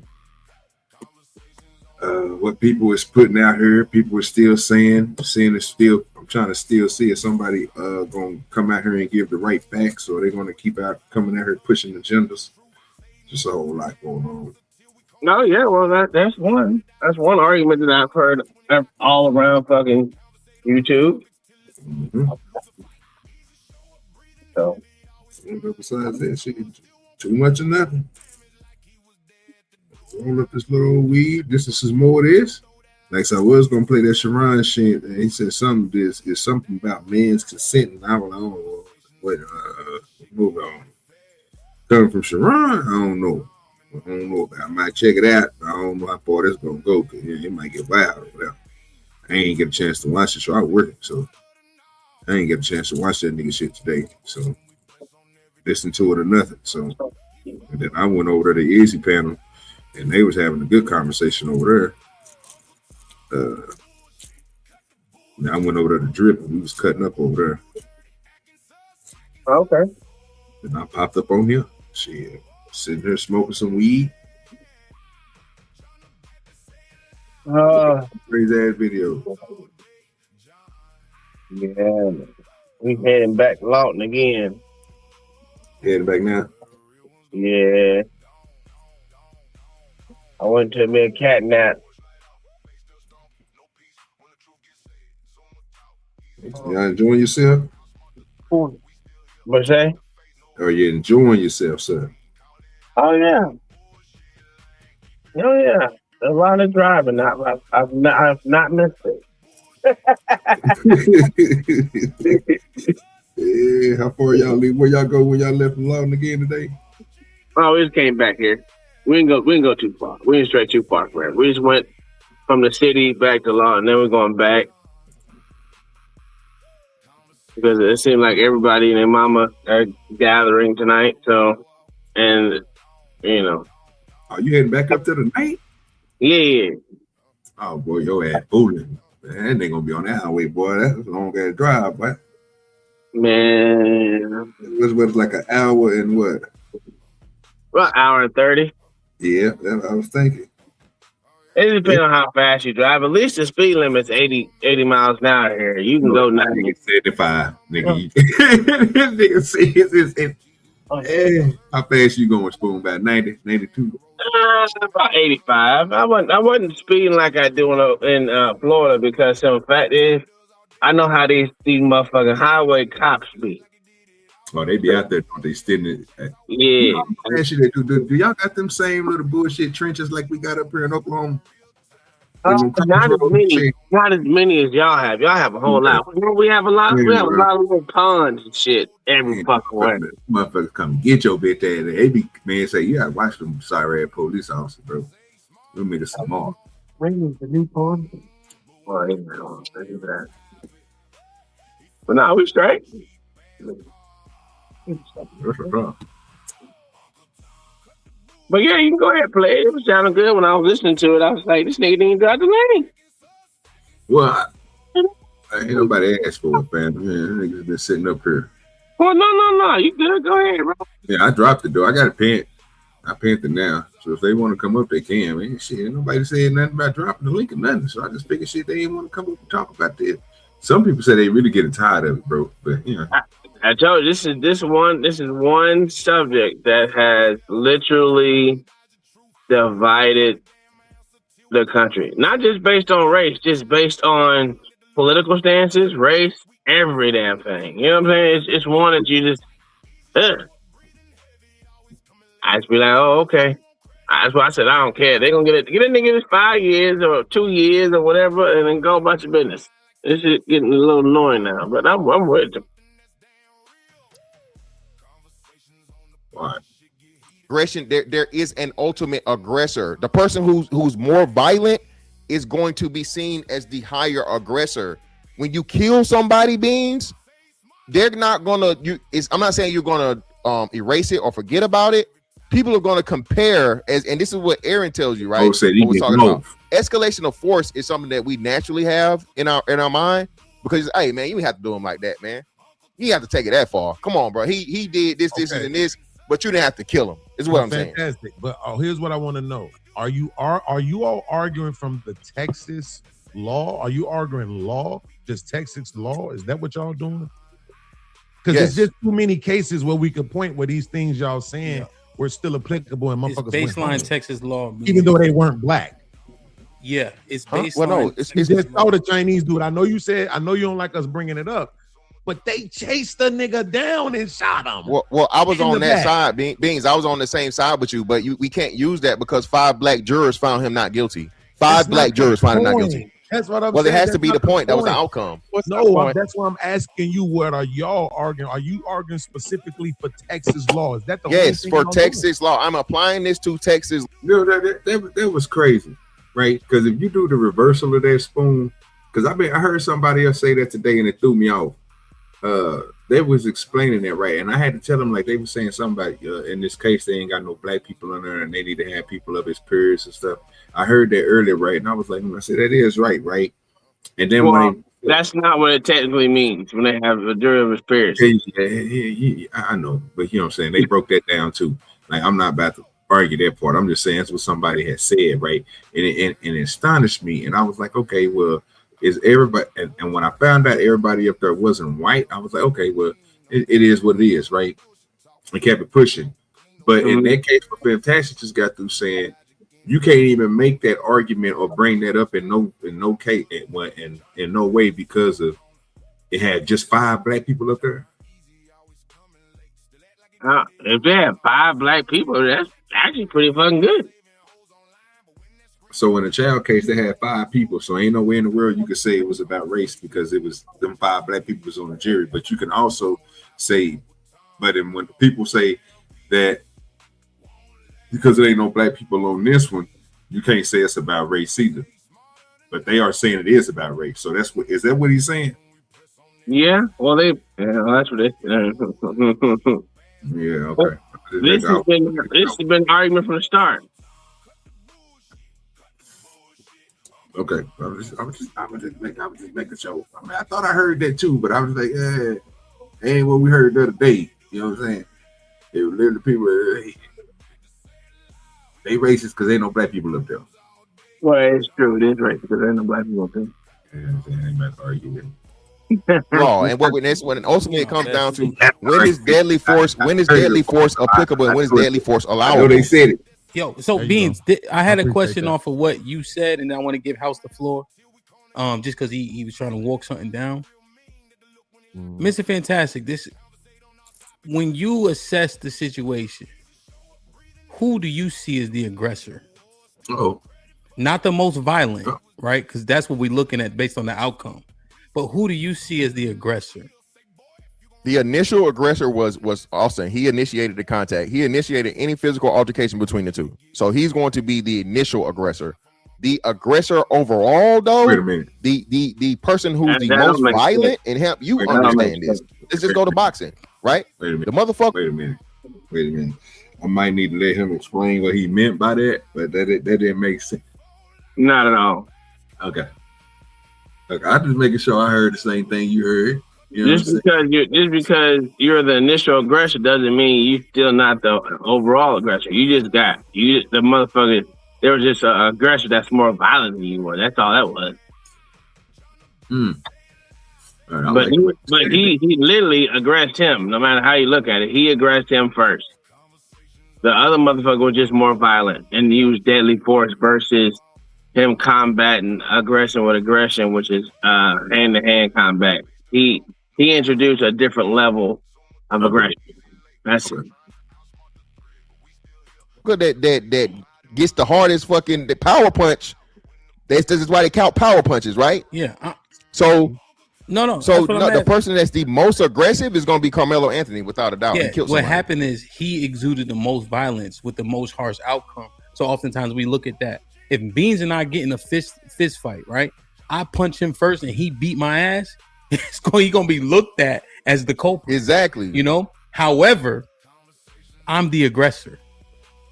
And see, this the thing about this. We get to assess the entirety of the interaction, not just the ending outcome. And that's what's going to happen in this courtroom. And that's why I think we've been doing a pretty good job of trying to keep the baseline. Because it's confusing. Because our states, me and Bean state, we got murder 1, murder 2, manslaughter. We got all this shit. Texas got this shit rolled into one. So now we confused because we like, nah, because I seen the nigga go to jail for that. And I seen the nigga get off for that. You know what I mean? So, House, what were you trying to say earlier? I'm trying to say the fact that you got all these witnesses, right? Mm-hmm. With witnesses, we're gonna be biased, and we know this. I gave an example the other day on somebody else on KI Truth Live. One of y'all, we in the car, we get in a car accident, and my passenger has witnessed this particular accident happen, but we don't have any outside witnesses to plead the case with us, right? So even if it's our fault, my passenger's gonna lie and say, you know, that car hit us. So the insurance company always need an outside witness to vouch for the claim of us being hit and injured, right? Y'all understand that? So given that the Eddie guy said Carmelo Anthony was like a brother to me. He's my best friend. Seeing his demise is not going to give. He's not going to give an accurate account to what happened, especially if you want some type of justice towards your particular friend, right? So, what stood out to me, they had 21, I guess, witnesses, about 6 students. Every time they asked if they seen the stabbing, no one seen the stabbing.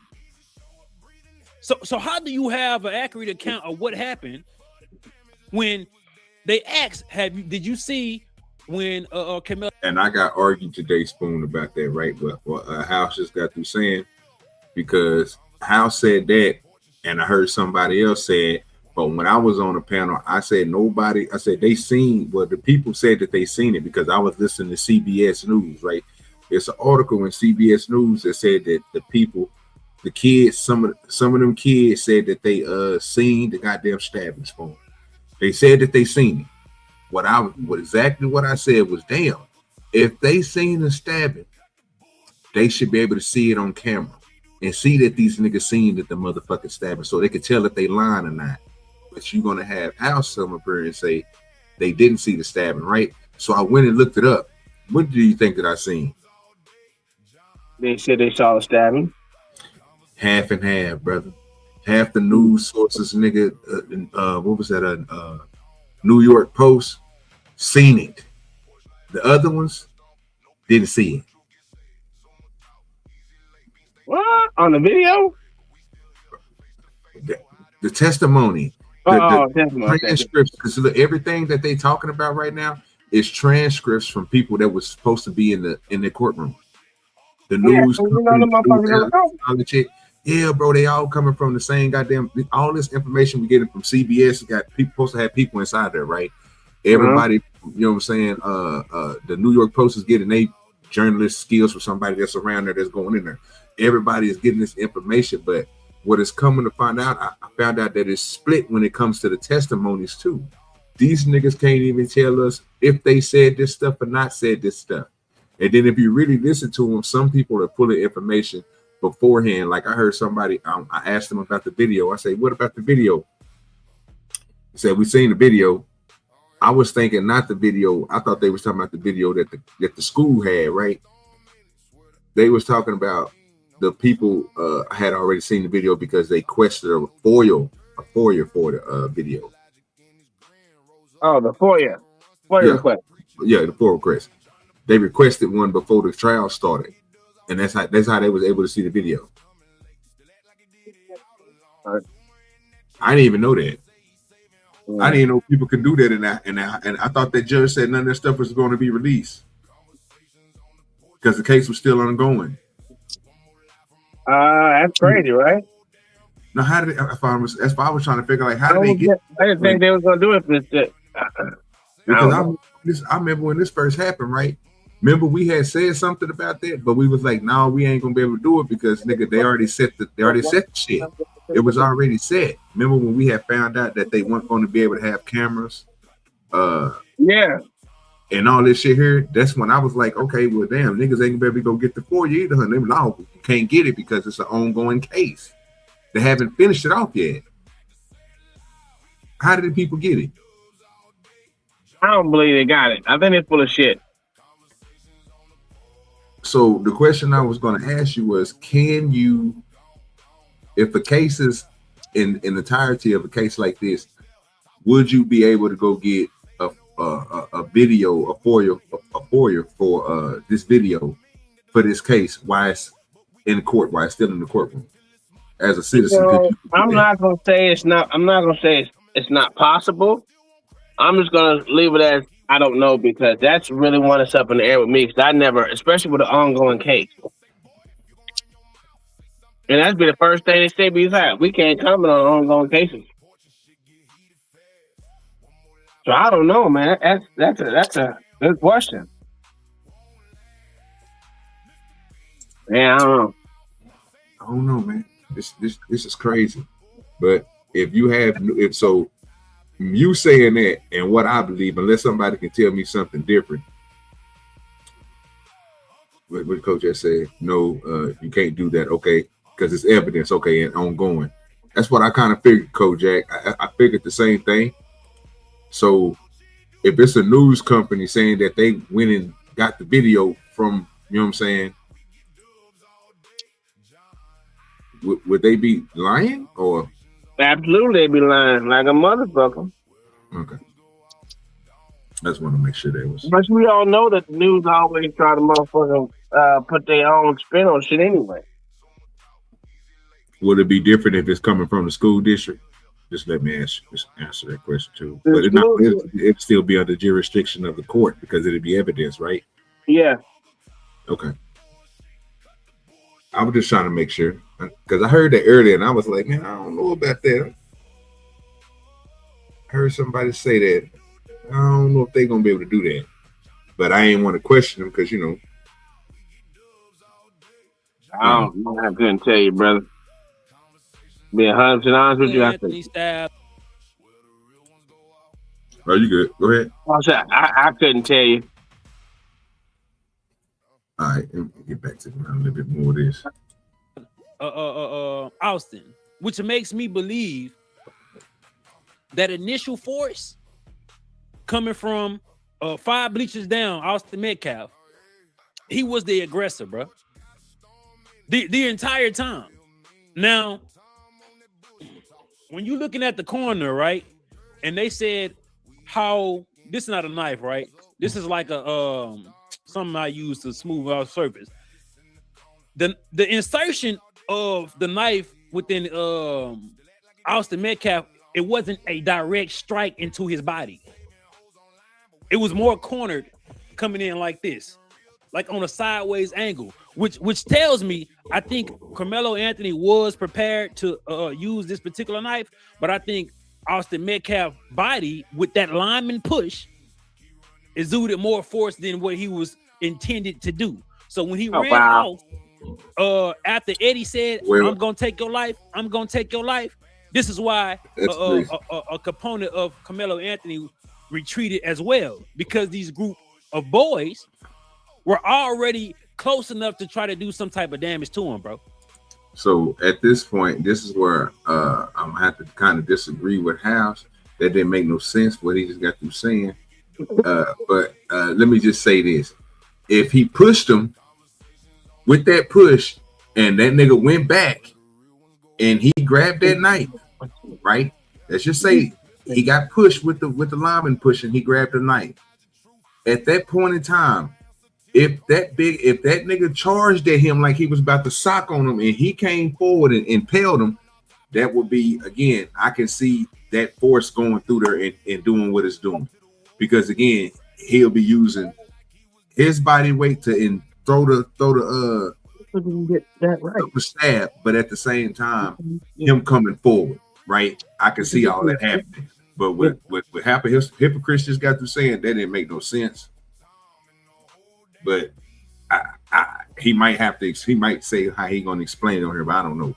But that didn't make no sense for a lineman push and then you stabbing somebody while you going back. But if coming force, if they, you know what I'm saying, if he coming forward, swinging at you with his body towards you, you know what I'm saying, with a swing or something, and you yank him at the same time, then I can see that force digging in there and you know what I'm saying, and so forth. So just look at it that way. But the push was, everybody said the push was there. It's there. It's there. Like it ain't no pushing past that, no nothing else. The push was there. So besides that, you know what I'm saying, after the push, we usually come after pushes as punches. And obviously, and what happened to me, I think he swung a punch, and at the same time, he yanked him with that knife because after he got pushed, he pulled that thing out on him. And nigga got it is what it is. That force could rip in there and do what it do and pull out meat on the knife and all that good stuff because you're coming forward and a person is coming at you.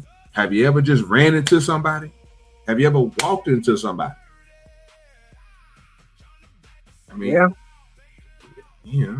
But yeah, House of Hypocrites, I don't know about them. He kind of took that that was kind of crazy. The next level. So yeah. He kind of took that to the next level. That nigga he pulled some. He basically saying that nigga pulled some Jackie Chan shit. I don't think he did that, but he was getting somewhere with it.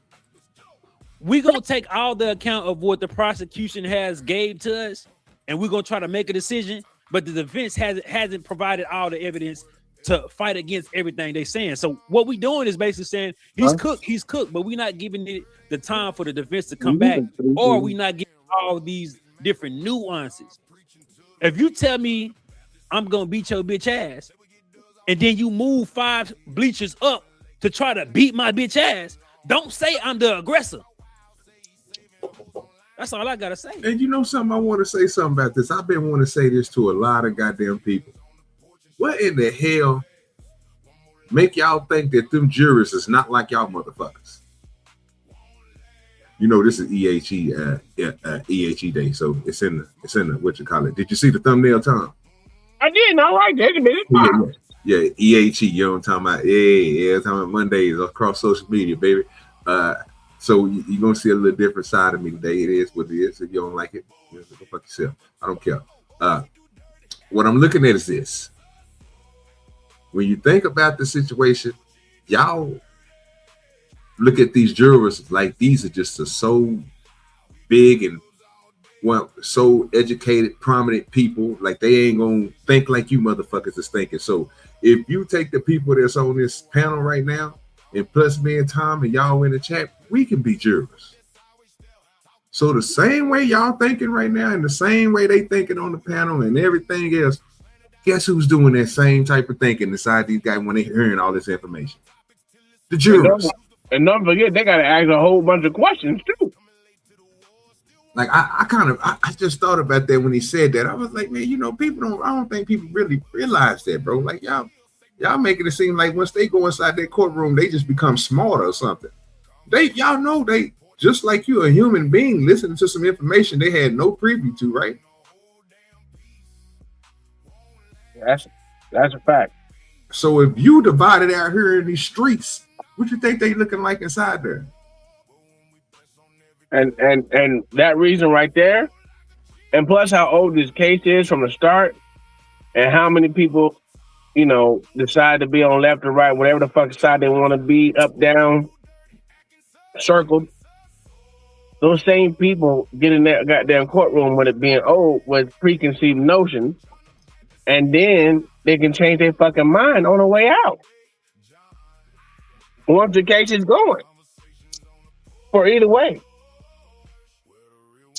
So, they could have went in thinking something else, and then like once they hear the fucking actual testimony, like, oh shit, I ain't think this should happen.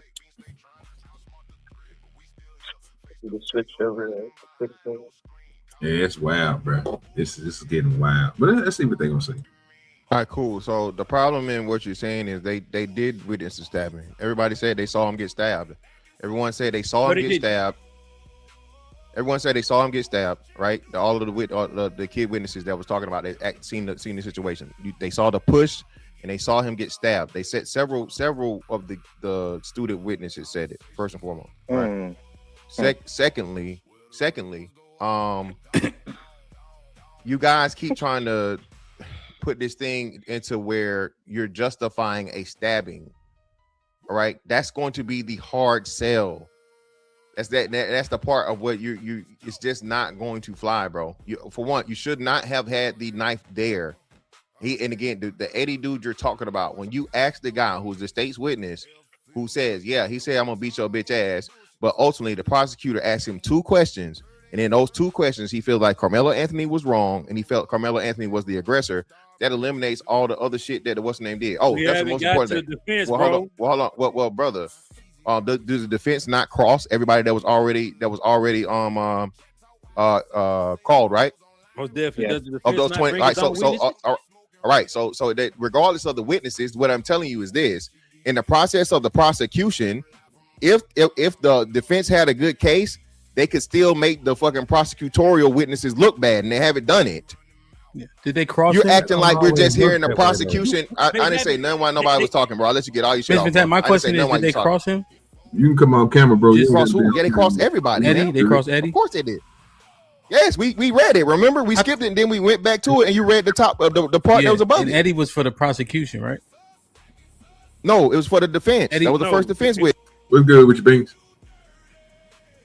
Oh shit, what up though, man? Listen, man.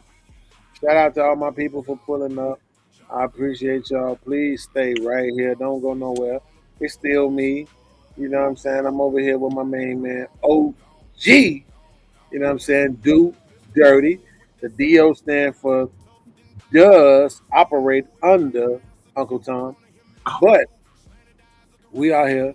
What's good, man? I see you reacting to a show I was on earlier. It wasn't my best outing, but that's okay. Man, shut your man. This is what I'm talking about. That nigga say DO stands for does operate under. That was nice. That nigga does. I appreciate you for the shout out, man. God, leave that dude, they're crazy, man. That don't make no sense. What's good with you, TK? That don't make no sense. But yeah, man, appreciate you, man. Lord G, Spoon, get your mans. Get your homeboy, man. Your homeboy. Yeah, crazy, dog. Now, what's going on with your beans? Man, shit, what part of the video at right now? We ain't really too far into it, bro. We at the point now where Trey just came up. Y'all having a discussion. You trying to find out who is the aggressor, and Fantastic made a dumb point to me, you know what I'm saying, about who aggressed it first. So, you know what I'm saying, and then the knife stabbing up somebody makes them the aggressor. It didn't make no sense to me. You said who came up? Gay. No, I say Trey just came up on the panel. Oh, okay. You asked me what part of the video was in. Yeah, we just made it to the part where Trey just popped up, and you was trying to ask Fantastic about the aggression of the who was the aggressor, right? And when I was saying that he wasn't making any sense because he said the first aggressor, right? And then he went to explaining that the aggressor was Carmelo because he was the one who did the stabbing. That didn't make sense to me. And then House of Hypocrites was just making an argument, bro, about this football push and at the same time stabbing somebody, which didn't make sense to me. I thought it was kind of thrown off. So I was making a point of it saying, if the knife was, even though Carmelo stabbed him, I'm thinking after the push, he grabbed the knife, and then the boy came at him like he was about to swing, coming at him, and then he yanked him. That what make me think that's why it went deep like it did and cut him the way it did, and it came out with the cartilage and all this other stuff everybody want to throw onto it. That makes sense to me, because just sitting here, if you think about somebody just trying to yank somebody, you know what I'm saying? They just yanking them. I'm thinking they saying it took a lot of force to do that by the people who was the clariners or something, the people that was over the case that talk about the stabbing, when he was just talking about the way the knife was positioned and shit. I was just saying it makes more sense to me that Carmelo got pushed by Austin, and then at that point after he got pushed, he grabbed the knife, and when they came back up to with each other, they was coming at each other both, and then he yanked them. I mean, it is what it is. That's what I was saying, and then I stopped it. Well, just for the edification of the audience, Trey the Truth Teller in French stands for gay the lion ass nigga. Oh Lord, come on now, man. I still go over it though. Listen, man. I know that's my point. You hang out with all my ops. I know it. You'll be all right. Let you survive beyond that, man. I appreciate you. But truth be told, though,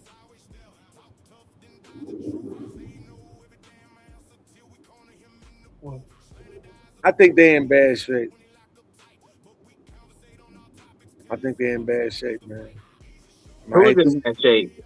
I don't know. What do you mean by they? Carmelo. I think Carmelo and stuff in bad shape. Man. Yeah. From all of what I've been hearing, and that's not me giving my opinion on it. Like I said before, I think that the best thing that's gonna happen to him is they're gonna give him a motherfucking light sentence. They ain't gonna take him to the motherfucking cleaners, because if the dad was asking for leniency for the motherfucker, you know, and I forgive you and all the other stuff, I think that's the way it's gonna end up. Just hurry up and get it over with. That's what I'm saying. Yeah, but why? This is my thing though. Why nobody ain't accusing him of having a sexual relationship? What? Like the dad with all of this nicety shit. Why nobody ain't making all these speculations about why that is? Oh, what did you hear him say? Are you asking about why he's nice? I'm saying, like, remember when I think it was, if I'm getting the name wrong, I apologize, but I think it was Botham John, the dude who was sitting in his crib and the white lady came in and fired his ass up with a bunch of shots and said she felt like she thought she was in her apartment or whatever. And the family members had forgave her in court and hugged her in court and all of that extra shit. She got leniency too. Yeah, I'm pretty sure she did. And so I'm saying, like, there was a lot of speculation from black people on why those black people were responding in such a way. I'm wondering why that's not the case now. Why nobody is saying these speculative reasons about why this father would have came out and made the statements that they're saying he's made. That's a hard one, but I will say over the last couple of years that I've been on YouTube watching these videos and broadcast them, I've seen on multiple occasions where the family of the so-called victim came out and was asking for either him have some leniency, or him or her have some leniency, or to not send another dark person to jail. So, I mean, it could be a lot of things. I don't know. I just think that the tides have turned with the whole thing. A lot of people don't want to see more black people in jail. So you don't think that the father is attracted to Carmelo? Huh? You don't think that the father is attracted to Carmelo? Beans is diabolical. What? No, sir. No, sir. No, sir. He do. I don't even think he heard what you said, but no, sir, I'm answering for him. No, sir. I'm just saying, this the kind of shit we do when it's black people. Like, why we can't do it when it's white people? Well, who does that though, Bean? It's true to be honest. And you talking to OG now, so you're not going to get all this extra stuff, extra fluff from YouTube. Let's just keep it real. And I don't want you to think that I'm just saying it because I'm just, you know what I'm saying, trying to not distinguish the black and white thing. But who do you really think is pushing that narrative, sir? Well, what I'm saying is this. A couple of days ago, we all became aware of a case of an Asian man being acquitted of literally running down a black kid and shooting him in the back. Right. Right? Crazy work. Crazy work. So when I was asking them, yo, why the fuck did none of us know about this shit? Right? It's like, oh, because it's not a big thing for the media and it's not white on black. And it's everything except for what it really is, which is that they are not going to use the media to demonize an Asian person. They're not going to do it. Well, I'm glad, like I said, I gave you an answer to that, and I'm glad, and I'm wondering why you didn't use my answer, because my answer was more accurate than whoever else told you. And I hope it wasn't nobody up here on this panel that told you that got in their feelings and said, "Oh well, it's because they want." No, the real reason why it was, sir, because at that point we was electing people. The main thing they was pushing over there was the immigrant thing. Only thing you got to do is just type it in. It said it was. Whenever it happened in 2023, just type in on that month and go to New York Post, go to Fox, and just be like, what was the current events around this time? And see, was it even an inkling that even thought about anywhere near May, June, June, July, and August, 2-3 months or 2 months behind it. Go see if anybody still picked it up in the news, because they was pushing already propaganda on something else that everybody was already locked into. This is what I kept on telling Spoon, and Spoon was like, yeah, because he went and looked it up. So we both seeing the same thing. Like, that lets me know, bro, that it's all, to me, they bring this up now when the case, nobody even knew nothing about it. Like, to your point, which don't make no sense. We should have knew about it. Then we know about other things. We knew about when the dude got choked out on the what you call it. And guess what? He was one of them. When it was happening, remember? It was happening at that time. You see what I'm saying? So you got to the Daniel Penny fucking case going on at that time. So if you really look at it, Beans, that's the reason why.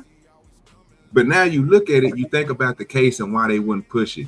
It's understandable that the dude ran up out the store with no water. No water. He made it down the street where there's no camera. Nobody with a ring camera. No nothing. And it's only witnesses. The counter, the dude who did the shooting, and his son. The only motherfuckers can make the statement is those two people of what they saw, what they heard, what happened, and them only two people. And you know what? The motherfucking jury just went along with it. Crazy. So you really can't go against it, because at your point of being a prosecutor or defense, how are you going to prove? Because there's doubt. What they're saying is they was the only two that sat here and their stories is the same. How you going to prove? You know what I'm saying? It's like, bro, it's the dynamic that you got to deal with. But against this case, and let me just say that, and I'll let you have it. With this case, what I've been noticing is it's a video, right? It might be big, it might be fuzzy and all this stuff, but you can see literally it's 3 or 4 different people, CBS, Fox News, and different YouTubers are saying that they showed people this video, and even though it was fuzzy, what they had them do, they had the little pointer and they were showing where certain stuff was, how things was doing, and all this stuff. They did all this. Everybody said this, right? Then you go look at the transcripts and you listen what people were saying to their point. It's not all coming out the same, but they all in there hearing the same.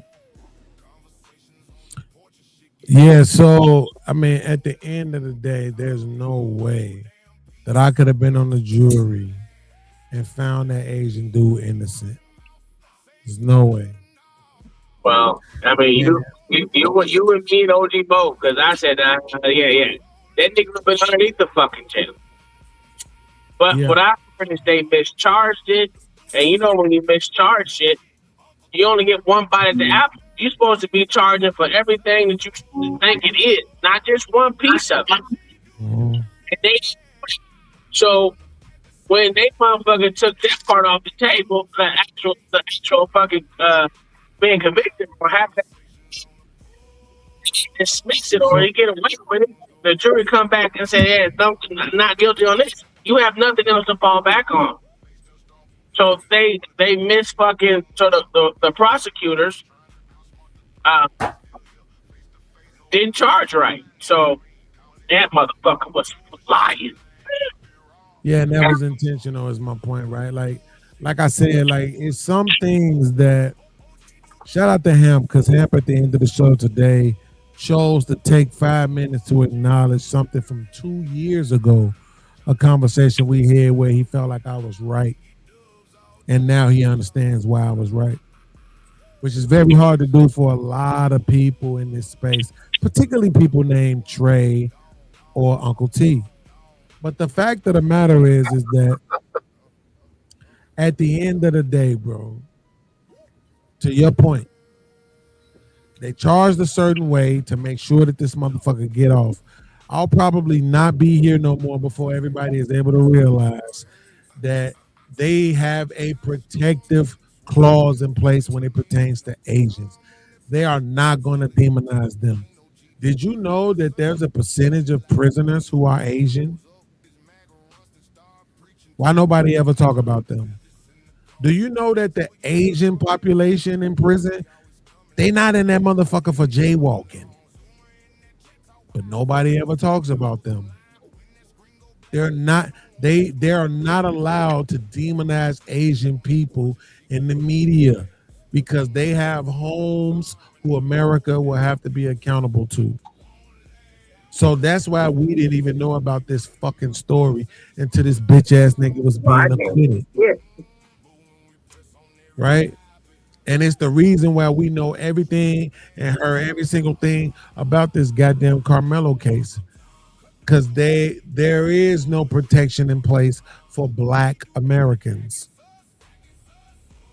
None at all. Everybody and their mama knows this kid should get a pass. Everybody knows it. And anybody who thinks this kid shouldn't get a pass doesn't deserve to live here. No.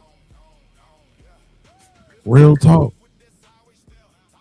No, the people who don't think this kid should get a pass, I guarantee you they didn't give a fuck about that kid getting a pass when he drove drunk and killed 4 people and intensely bodily harmed a 5th one and got 10 years probation. I guarantee you they don't give a fuck. They didn't give a shit about that case at all. Let me ask you a question. I'm glad you said that and you made a good point. Is that giving a pass? And what would you call giving the pass? Like what would be your definition of giving a pass to Carmelo? Like would it be free or would it be still be accountable for some stuff that you did? You made a mistake. This is what we do for people who make mistakes, in-first offenders and so forth and all that stuff to add into it. But what would you say? Would it be? What would it be? Well, we know what a pass is. I don't necessarily think he should get a pass. My option was send the motherfucker to the military. Is that people talking? Because I can't hear shit. Yeah, it's me and Beans. Yeah, my option was send him to the military, right? And the reason why is because at a minimum, you can serve the country that spared you from prison. At a minimum. You know? What's good with your Rufus? You got it. You got it. But a pass would be 10 years probation. That's the same thing y'all gave the white kid when he killed 4 people. Okay. appreciate you. I mean, that's what I want to know. You know what I'm saying? Because I'm thinking, like I say, Wait. Hold on. Who was the who killed 4 people and got probation? The little white teenager kid who was driving under the influence, crashed the car into another car van, killed 4 people, and sent one to the hospital. I thought you were talking about someone that either stabbed or shot someone. I was like, damn, where the fuck they do that shit at? How the fuck did they get that sweet deal? But I agree with you on that other alcohol. I mean, he should have got more than that. Yeah, but I seen that go a lot of different ways. You know what I'm saying? So we gonna I think what they do with these DUI suspects, whether it be a teenager, whether it be adult, and I've seen it too many times where they get probation for a lot of these motherfuckers. They don't get charged. They don't get convicted of manslaughter with a vehicle or a dangerous weapon or whatever the fuck. They don't give them that charge, which they fucking should, because that's exactly what the fuck they did. So you get no disagreement from me on that shit. What you got, Rufus, real quick? What you got for that? Well. How you doing, Beans? God, what up? Make sure I speak to you. You know, you're the homie too. Well, honestly, I thought it should have been a self-defense. There was enough information for self-defense, but I also understand that it was a lot of politics in this, right? The white people, they know some people, Texas, right? They got their political strings been pushed. So what I think should happen is the self-defense should be applied to this particular situation. But I'm the kind of guy, I don't believe in the court system. I think the justice system is corrupted. So, I'm a convict, so I understand exactly everything that Carmelo's going through. Maybe not to that level, something close to it, but cross your fingers is all I can say. Cross his fingers.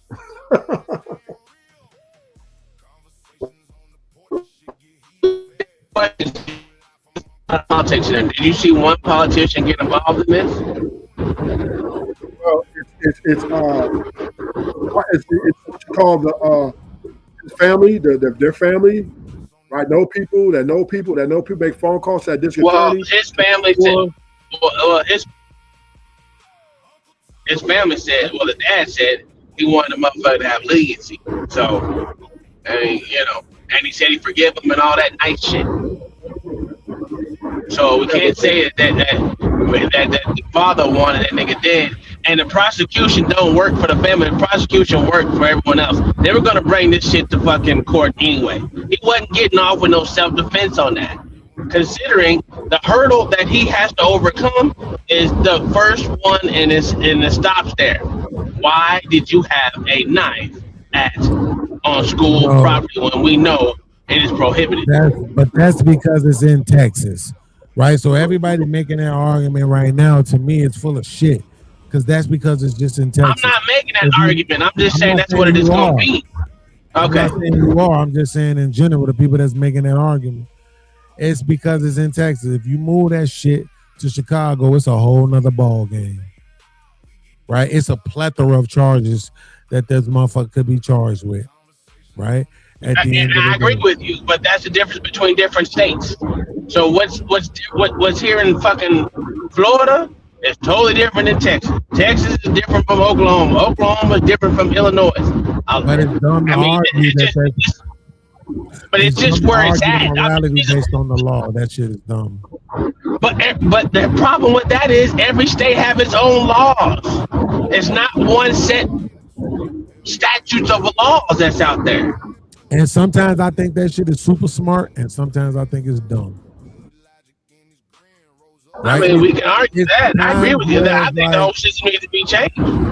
The way I look at it is like this: it's times where, if I have to accept that it makes sense for states sometimes to have their own law, like the weed laws, right? If left up to the federal shit, that shit wouldn't be legal nowhere, which is dumb as fuck, right? But at the same time, it's other times where I feel like some shit should just be charged at a different level then. So like in a situation where this Asian dude shot the black kid, That shit should have been federal. It shouldn't have been state. If it was state, I'm assuming, I ain't gonna lie, I haven't looked. But it should have been federal. They should have convicted his bitch ass. I wouldn't give a fuck if that meant he got deported. If they was gonna lie and say, yo, we deporting him to spend his time in a fucking Chinese jail, and then he went over there and didn't actually have to go to jail, cool, as long as they got him the fuck up out of America. He don't get to make American dollars no more. Are you talking about Chow? Yeah. Okay. Right? So like that's where it kind of comes in. That when I was talking to them earlier, I asked Fantastic specifically, bro, are you arguing morality or are you arguing legality? Because if you arguing legality, then I don't really have an argument with you. We both can talk about what we think the law should be, but you know, you have an advantage because you know what it is. When it comes to morality, that's a little bit different. It's an even playing field now, because now we both have to make arguments. We don't have something foundational to stand on. You understand?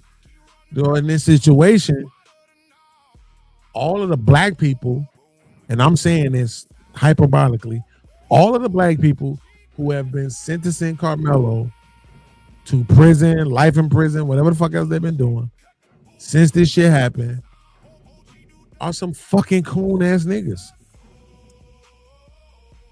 They did that without having any motherfucking evidence in hand. They did that based on the fact that they represent a particular party because they make $70K or more a year, and they think they have to stand with their party. If I'm going to be Republican, conservative, MAGA, douchebag, then I have to not stand with black people when black people do things. That's problematic, man. I mean, it's. I mean, though it sounds good, you do have a lot of black conservatives online that are not standing with Austin Metcalf. They're actually standing with Carmelo Anthony.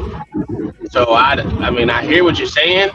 You may be talking to the motherfuckers in the black space, but if you're talking about conservative spaces, there's not a lot of them that actually fall within the realms of Austin. They say, is it bad? Yeah. But they're following the line of thought of it being self defense as well. I mean, personally, I seen the 5. Huh? I can't say I've seen that. Okay, well, go look up what that ABN. Even the Hodge twins wouldn't say it. So, and I like them a little bit, but it is what it is. But I can agree. Most of the black people in these spaces have that go against. I don't know if they make $70K a year, but I know they some cool ass niggas when it comes to this type shit. So, and I'm just saying he getting 5 years based off of what it's gonna be. I know he'll get 5 years. That's it. He ain't getting life, and they ain't getting no goddamn life in no way, shape, or form. Unless they're trying to make an example out of that nigga. I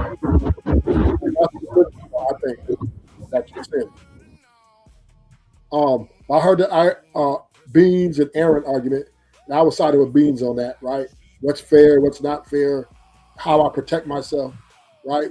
And once again, right, we do have a lot of black people who just say, well, you don't have a right to protect yourself how you want to protect yourself, right? And I don't agree with that.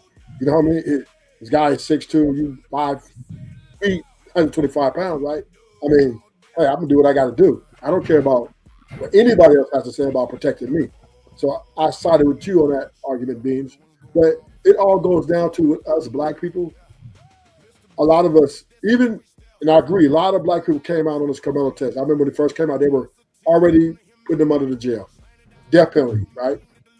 And I just think because a lot of black people, they sold their people out. They don't really care about evidence. It's all about America, right? America he's been accused, and they're right about everything. And to me, that is lack of empathy, lack of intelligence, and a lack of understanding on how this shit goes.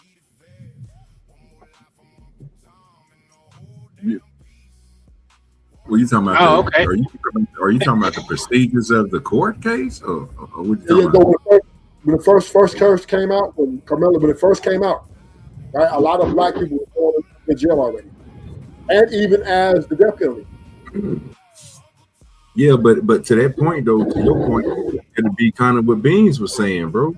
If we already understand, that's what I'm saying. If we already understand, bro, that this is something, bro, that happens, accidents, you know what I'm saying? Yeah, it was a stabbing, but again, he didn't mean to delete the boy. So at that point, bro, we all know this stuff happens. So the past should be there, but then when we look at some people, I get what you guys are saying, because people have, when they first heard this, say that he was 30 years, 40 years, throw him up underneath the jail. All this stuff has been said, right? It's not like it's something that y'all just coming up with. So people have said this stuff. My whole point is I'm still on the past thing, because I'm not saying if we looking at it the same way as we should understand that this is something that he wasn't out there just snapping up people and doing all type of crazy stuff. So again, I'm not expecting him to get, you know what I'm saying, 25 years to life and all this crazy stuff. No, sir, I'm looking at maybe 3-4 years, you know what I'm saying, locked up, and the rest of your years is going to be on probation. You know what I'm saying? I mean, that's what I'm thinking. 2 years in a facility, but not in a prison, in a jail or something like that. I don't think they're gonna send him to the worst of the worst and do the worst of the worst, because he's a first offender. He's still in school. I think they are. I ain't gonna lie, I think they are. But this is the crazy thing about it, right? Because I did not know this until I just looked it up. But the dude, the Ethan Couch situation, the kid who killed 4 and seriously injured 2. I thought it was injured 1, but seriously injured 2. Not only did that motherfucker get 10 years probation, again, for killing 4 people, but that shit happened in Texas. I don't even think I realized that until right now. That shit happened in Texas. So I just want to say really quickly to the state of Texas, eat a dick. Oh, wow. Because I know y'all about to do my man Carmelo dirty. I know y'all are. Now, let me ask you this question. Bean. Do you think you can find a case where they gave the same type of scenario in Illinois and did the same exact thing? What, as the Carmelo case? No, as the Ethan Hawk, where the fuck you said the nigga name was. Right, Ethan Couch. What about him? I said, do you think you can find that same scenario in Illinois? In Illinois, would he have gotten 10 years probation? Yeah. Do you think you can find the same scenario, same I'm gonna outcome? go out on a limb and say hell no. Have you ever looked into it? I haven't, but I'm gonna go out on a limb and say hell no. But why would one thing about Illinois seems to be an equal opportunity jailer.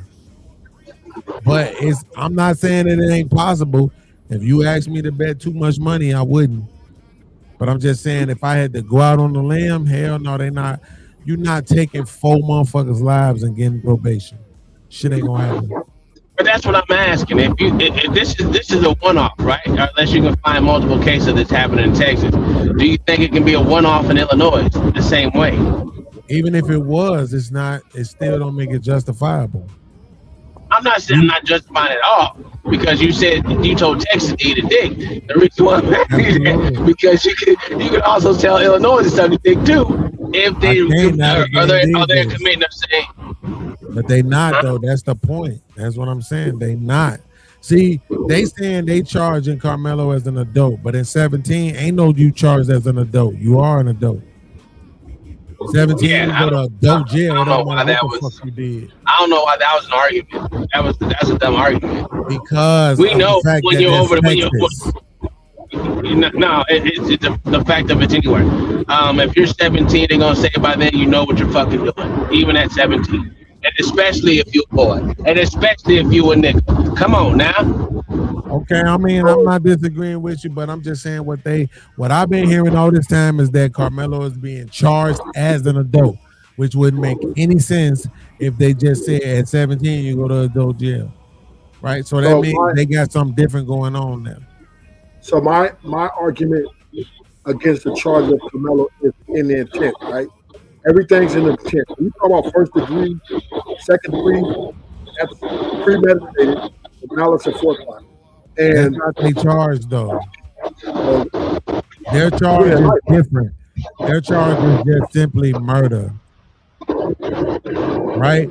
And that's what Ham was pointing out earlier, is that what they did was so like what similarly to what Uncle T was pointing out in Illinois, you got murder one. Murder one is premeditated. That's the basis of it. Then you got murder two, right? You got homicide, involuntary manslaughter, right? Vehicular manslaughter, murder two. You got different cases. You got different statutes for the circumstances, right? And in Texas, yo, them niggas got murder, B. And that shit covers murder covers. They got capital murder too. Don't leave that one out. Yeah, but the regular murder shit, that covers it covers everything. It covers knowing.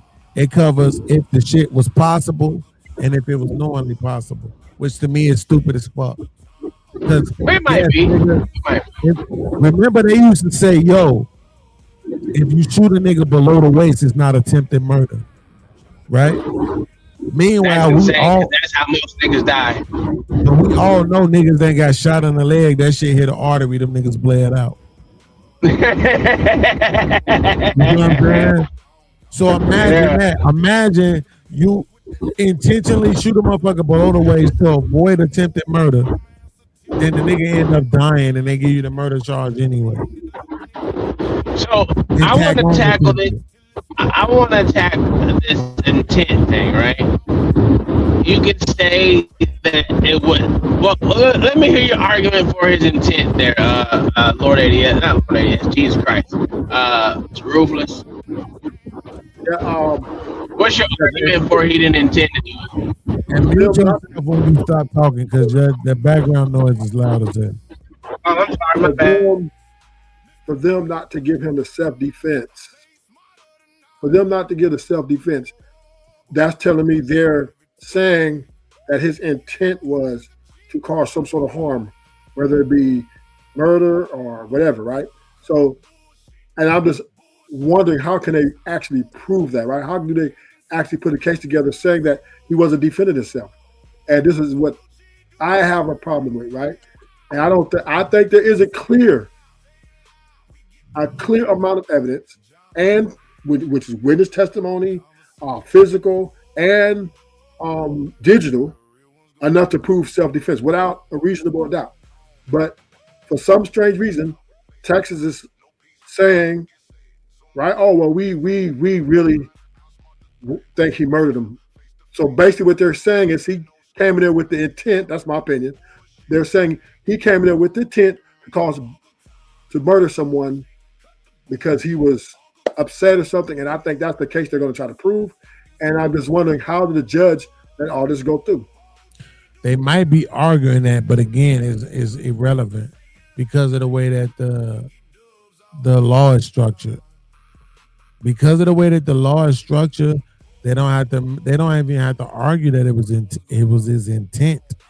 They just have to argue that it was known that what he did could possibly cause great bodily harm or death. But that is a large gray area. And that's what I was going to say. It doesn't matter, because at that point, there's only two things you use a knife for: cutting some shit up, or cutting some shit up. So it's actually just one use for a knife is to cut some shit up, and you know what happens when you cut some shit up. So there's only one intent for a knife, no matter how you look at it. So you know what you're doing when you get it. Again, he's not 3, he's not 7, he's not 10. He's clearly old enough to know what the fuck a knife does. But also, it's not up to the prosecution to argue for intent, what his intent was, or even self-defense. That's not the prosecutor's thing. That's for the defense lawyer to argue that. So when we're basing this stuff on what the prosecution does, the prosecution is get this nigga charged with murder. The defense has to argue with self-defense. So we need to find out what's going on with the defense when they take their case beside. I don't know how many kids or how many people testified for him, but it's going to be up to them to decide how they're going to proceed with their side of the case. I know it just started. Well, hearing what everybody was saying earlier, they said that's over with. Defense already said defense said they done. Yeah, it said they rest. Yeah, I've heard it reported multiple times. Wait a fucking minute. They didn't bring up not one witness besides. Oh, I have to disagree with you, Uncle Tom. They couldn't. Or that a knife can have more than one. A knife, but you saying that a knife only if one thing can happen, or with a knife, I don't agree, right? You can stab somebody, they can live. So I don't think, right? You don't know the that matters not. That matters not. Listen, I can shoot you with a gun. That means every bullet that comes out of that muzzle, you know the intent of what that bullet is. Just like you know what the intent of a knife is. This is how they argue this dumb shit in law. Let's be honest. I may have not intended to shoot you and kill you. I like Bean said, I meant to shoot you below the waist. But if your ass died the fuck out, you knew what the intent was going to be to create bodily damage, high bodily damage. Where the fuck is it called? Whatever the fuck it's called. But massive damage to someone. We know what it is. When you put a knife to people's skin, you know what it does. That's why they don't have to argue that point. And if they only brought up one witness, that is crazy work. But I would argue under duress, right? Was he under duress? Was he being approached? Was he being attacked? Did he fear for his safety, right? So those things right there, those things right there paint a vivid picture of, well, maybe he was scared. Maybe he was, those things tell me that he was maybe not intending to delete somebody, but maybe his intention was that if these guys attack me after he been jumped, that I want some sort of protection. And that's in my eyes, according to law, that is self-defense. And that is a statute in Texas that they can exploit. Let me ask you a question. Where do y'all keep getting that he was jumped at? Where what? Where do y'all keep getting this notion that he was being jumped? Well, he was jumped by one man, right? Which is a jump.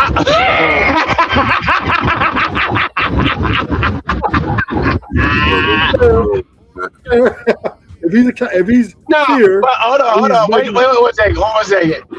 Okay, I hear what you're saying. Now I'm gonna go back to the whole thing. If he was in duress and all this other shit that you're saying, I'm gonna go back to the same argument that I have for women. If you see a motherfucker that's 6'5", 287 pounds, and you 5'7", what the fuck do you not understand behind this nigga is bigger than me and motherfucking to put me underneath the earth? What part of that do you not understand and see? So if your brain don't understand that and say, let me move the fuck around, see the problem with most people is they don't know how to leave something once they get in the middle of it. You know what? Sometimes it's better to walk the fuck away. Ain't that what they say? I know my mom and dad taught me when I was a kid, sometimes it's better to walk away in certain circumstances. Especially if you 5'4". And a nigga. Break it up, Tom. So that whole I'm under duress shit, if I'm under duress shit and I was scared for my life, nigga, you could have walked away. You wasn't that scared. Because motherfuckers who scared don't go towards danger. Well, that's a lie. Most people do go towards danger because they're stupid, but whatever. If danger's approaching him, or any individual, and at all costs they're trying to talk their way out of this situation because maybe they have a right to be in a certain place, a time, or distance, and another person is violating their rights to, free space that is his civil liberties, and he wants to have the conversation. Okay, but then if the other person takes it to the next level and starts getting approach it in a more violent manner, that could create a fear or a uncertainty or a uncomfortable situation, which then can cause a reaction, right? So so when all that changes, right? If now how Carmelo walked up on him and just started stabbing him, okay, I'll give you the argument. Okay, you know what a knife gonna do. But he's not a trained knife surgeon. He doesn't have any background in using. I mean, you can't prove that, oh, well, he brought it there to take him out. No. He may have brought it just in case. And not knowing that this was going to happen, and it did, and he protected himself because maybe at some point he was losing or getting harmed, that was his way out. To me, that is a plausible argument for self-defense, and I agree with Beans. He should get the pass. And then you gotta go back to the same. That's why I said y'all can't argue that hurdle. You can't do that hurdle. You're not supposed to bring a knife to a school event. This is not a new law, policy, nothing. It's not new. It's not new. This has been there forever. So for y'all to act like this is a hurdle that y'all can get people that's making this argument like that, you have to get past that argument, which y'all no one can. Because it's the only argument that needs to be done. But the school was not in session. It was after event. So the school had no problem, had no recourse. Sir, right? That is a school event. No matter how you look at it, it's a school event. You cannot bring any. That's like me bringing guns to the motherfucking football game. I can't do it. You know why? Because that's fed time, nigga. You talking about fed time? This me bringing a gun on school grounds, son. What are you talking about? I ain't have to shoot no one. All they gotta do is see a gun on me. That is school. That is motherfucking 15 fucking years, nigga. But now you're speaking of that's a different. No, it's not. It's still a fucking no. It's still a prohibited weapon. So this is where you lose your argument. Because a knife is not a prohibited weapon, especially when school is not in session. It is not. You have a legal right to carry it. You sound retarded right now. It is 100% absolutely prohibited. No matter if, and it wasn't no after school event. They were at a fucking track meet, which is a school event. The school event was not even canceled. What are you talking about? No, but you made the argument of the gun, right? Which is definitely, if you're not a gun owner, permitted, or the laws are strictly forbidding guns to be even in the possession of a citizen who's not registered, right? So that's one argument. Everyone does not live in California. We don't have all those dumbass rules that y'all do. What I'm saying is, I am a legal registered motherfucking all that bullshit you want to say with the California rules. I have all that I need. If I was to take it there, even if I have my CCW and nothing, I'm still doing 15 years no matter what. You want to know why? You know why? Because they give you this during the classes of your CCW. If you decide to do something stupid, everything that you had on here, you know the do's and the don'ts of fucking carrying a gun lawfully. That means follow every and motherfucking instruction when it comes to guns on motherfucking government property. But once again, we're talking about a different. A knife is a different level, right? It is no, it's not. No, it's not. Yes, it is. No, it's not. And what? So you telling me kids can bring knives to school just for shits and giggles? These niggas get suspended all the fucking time for a box cutter, nigga. What are you talking about? A box cutter. Once again, during school hours, yes, I agree with you. But in an event where there's the school is out of session and there's an event, a person, young adult, has a right. Oh my God, you're wrong, Lord ADS. I'm not Lord ADS. You're 100%. You're 110% wrong. 110% wrong. I coach. I cannot bring any fucking knives, guns, or anything to a school event that is after hours of school. What the fuck are you talking about? But a young adult can, right? because it's right. Kids can't either, nigga. And I have not yet seen any law permitting. Oh my God! This is. So let's say you carried a can opener with a knife to it, right? A little bitty knife. Wait, hey, hold on, Ruthless. Hold on, Ruthless. Tell him literally what you cannot bring, because this is a child that goes to fucking school right now. He can tell you. Anything that's like Talk louder, because they can't hear you. anything that's like can kill someone. We're not even allowed to bring pills to school. What the fuck are we talking about? Even on the after school event, bro. You're wrong, Lord. Ruthless, you're wrong, bro. Well, I understand that after school events, the school has no jurisdiction over this type of thing, right? They can't. Yes, right? they do. It is sponsored by the school. This is When the last time you been to a school event? Several of them. And what I asked you. Right? And some events are full of shit. You're full of shit. Some events are at school, some events are at different parks, right? But it's still the same thing that. All right, you tell me where it's legal for kids to carry knives at, and I can look it up right now. No. Tell me where they can bring knives. Tell me where they can bring knives to school and after school event. Please do. What school? I don't see why would they if they were felt threatened. Just give me what school? What school event that they can bring knives and shit to? Please.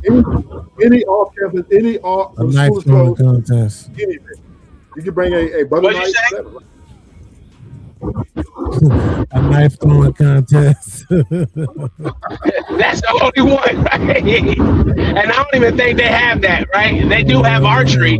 And they do have motherfucking axe throwing. I know they in some schools they do, and they also have the shooting shit.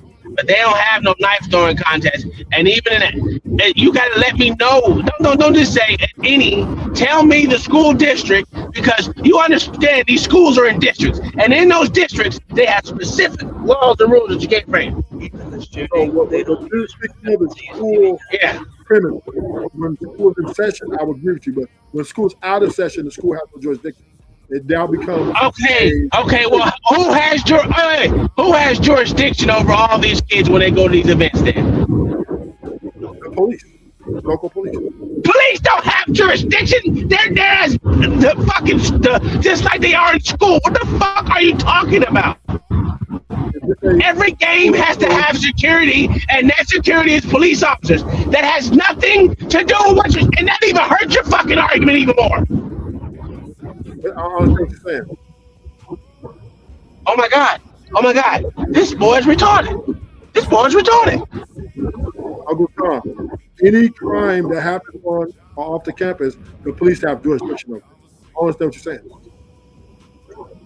They have jurisdiction over everything that happens on the campus too. You sound retarded. That's what I said. Oh my god! Are you slow?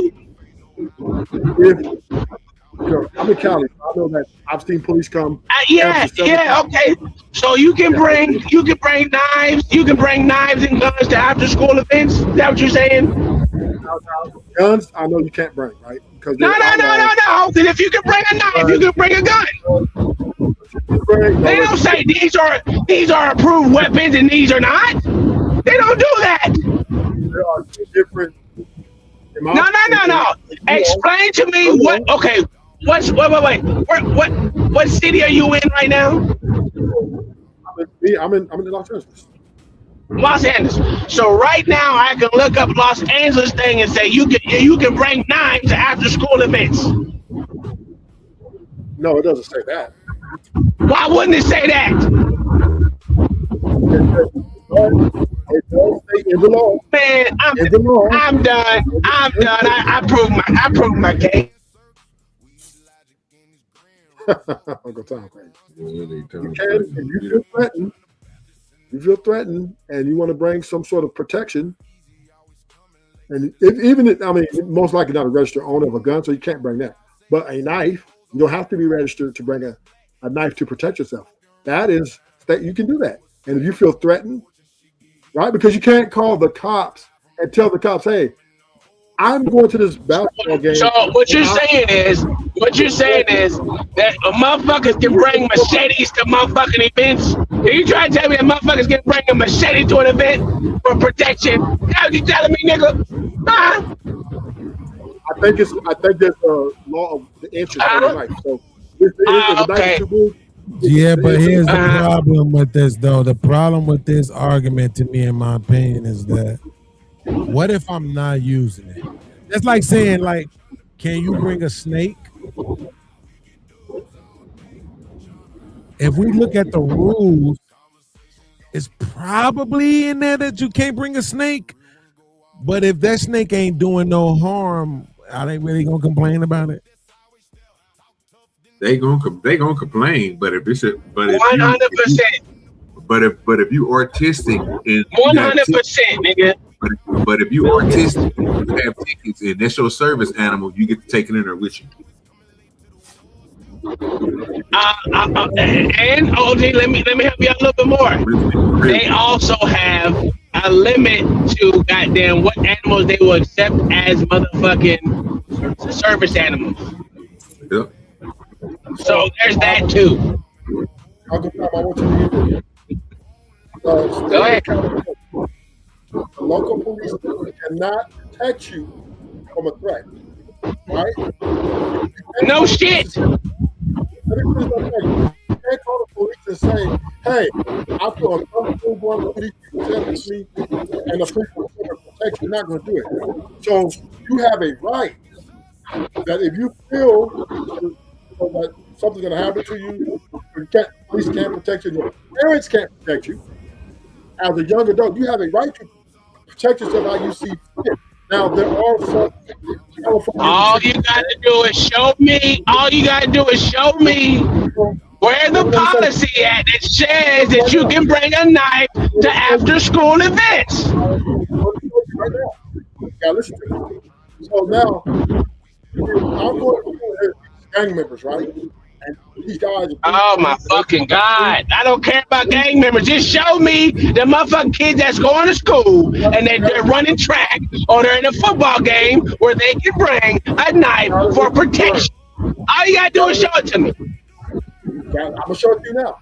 So therefore, if I, as an adult going to school, I choose to bring it, let's say, a knife, right? Protect myself because I feel threatened. I have that right. That's what self-defense is in place for, right? To defend yourself if your life or anything is threatened and that you think you should protect yourself from. There is no law against self-defense and how you defend yourself. So therefore, if this is I think the controversy. Don't worry about it. Don't worry about it. I got my son looking up LA motherfucking school districts goddamn policy on bringing knives to after school events, please. My son's looking it up. Okay, let me say this. This is the problem with America, right? We want to tell people how they should defend and protect themselves because we can't protect them. We can't protect them. So we're telling them, well, you can't protect yourself like that. You can't protect yourself like this. But you better. So if you feel like you're going to get jumped and two dudes have been threatening you for like the last 30 days, you better not take a knife. You better just go in there and take that ass whipping. And when it happens, then you can. Oh, that's crazy. Yo, this nigga usually sounds like a raging alcoholic. But I absolutely understand exactly the argument that he's making right now, particularly in places where you have shit that's called like open carry. How does it make sense that I could carry a gun and not a knife? Okay, can you read that for him? Because I can't drive. All school districts in LA County, including Los Angeles Unified School District, enforce a strict zero-tolerance policy against bringing knives of any kind to after-school or extracurricular events. Whoa, shit! Oh, shit! Now you got another hill to overcome. Goddamn regular old policy. This shit is easy. But what is your point of that, though? Because he said that they can bring the knife. Let's go with that. But I'm saying You're not arguing legality, right? Because that's not a No, I'm not arguing. Listen, I was arguing legality. What are we talking about? I'm always arguing legality when it comes to that. Now, But if you that's want to not make a illegal. moral argument, It's against school. It's against school rules or protocol, but not illegal. it's against school policy. So, which, in other words, if you are to go to that school, it will make it illegal. So I got Again, hold on, wait a second, one second. Again, Beans, I'm telling you with 100%, if I was to show up on school grounds at a football game as a coach and that cop sees my gun, I'm going to jail for 15 fucking years. And it's not a law, it's a policy. Yeah, I never knew the history of anybody can bring a weapon. Hold on, Rufus Big Mo up here. But he was trying to say something. Your mic kind of low, bro. Let me cut you up a little bit. Hold on. Or we can hear you. Because I barely heard you when you said that. Can y'all hear me now? Yeah, go ahead. Try again.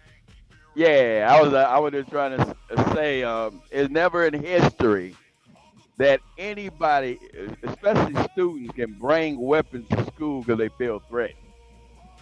I never heard that. Right. So what I'm saying to you guys is the law does not clearly define either how you can defend yourself. So when we talk about the gray area, let me say this. When we talk about the gray area, right, of what is sufficient to defend yourself. So if it's just a head-up fight, okay, I'll give y'all maybe a little credence. But now, if there are 2 or 3 people involved in a particular gang and you feel threatened, they've been threatening you, how do I defend myself? Tell me, what's the best way to defend myself? So shall I just go and take this ass whooping? Or do I feel what's sufficient to defend myself? The law does not say you can't defend yourself like this, or you can't defend yourself like that. The law only states, right, with ill intent, that you cannot carry weapons on campus, which is, I say Uncle Tom's argument is correct. But the law does not say, and let's be clear, how you to defend yourself. How is it, what is the most efficient way to defend yourself against a threat to bodily harm? That in itself is what they call self-defense, gentlemen. And self-defense is, there is no one size fit all on how you should defend yourself, period.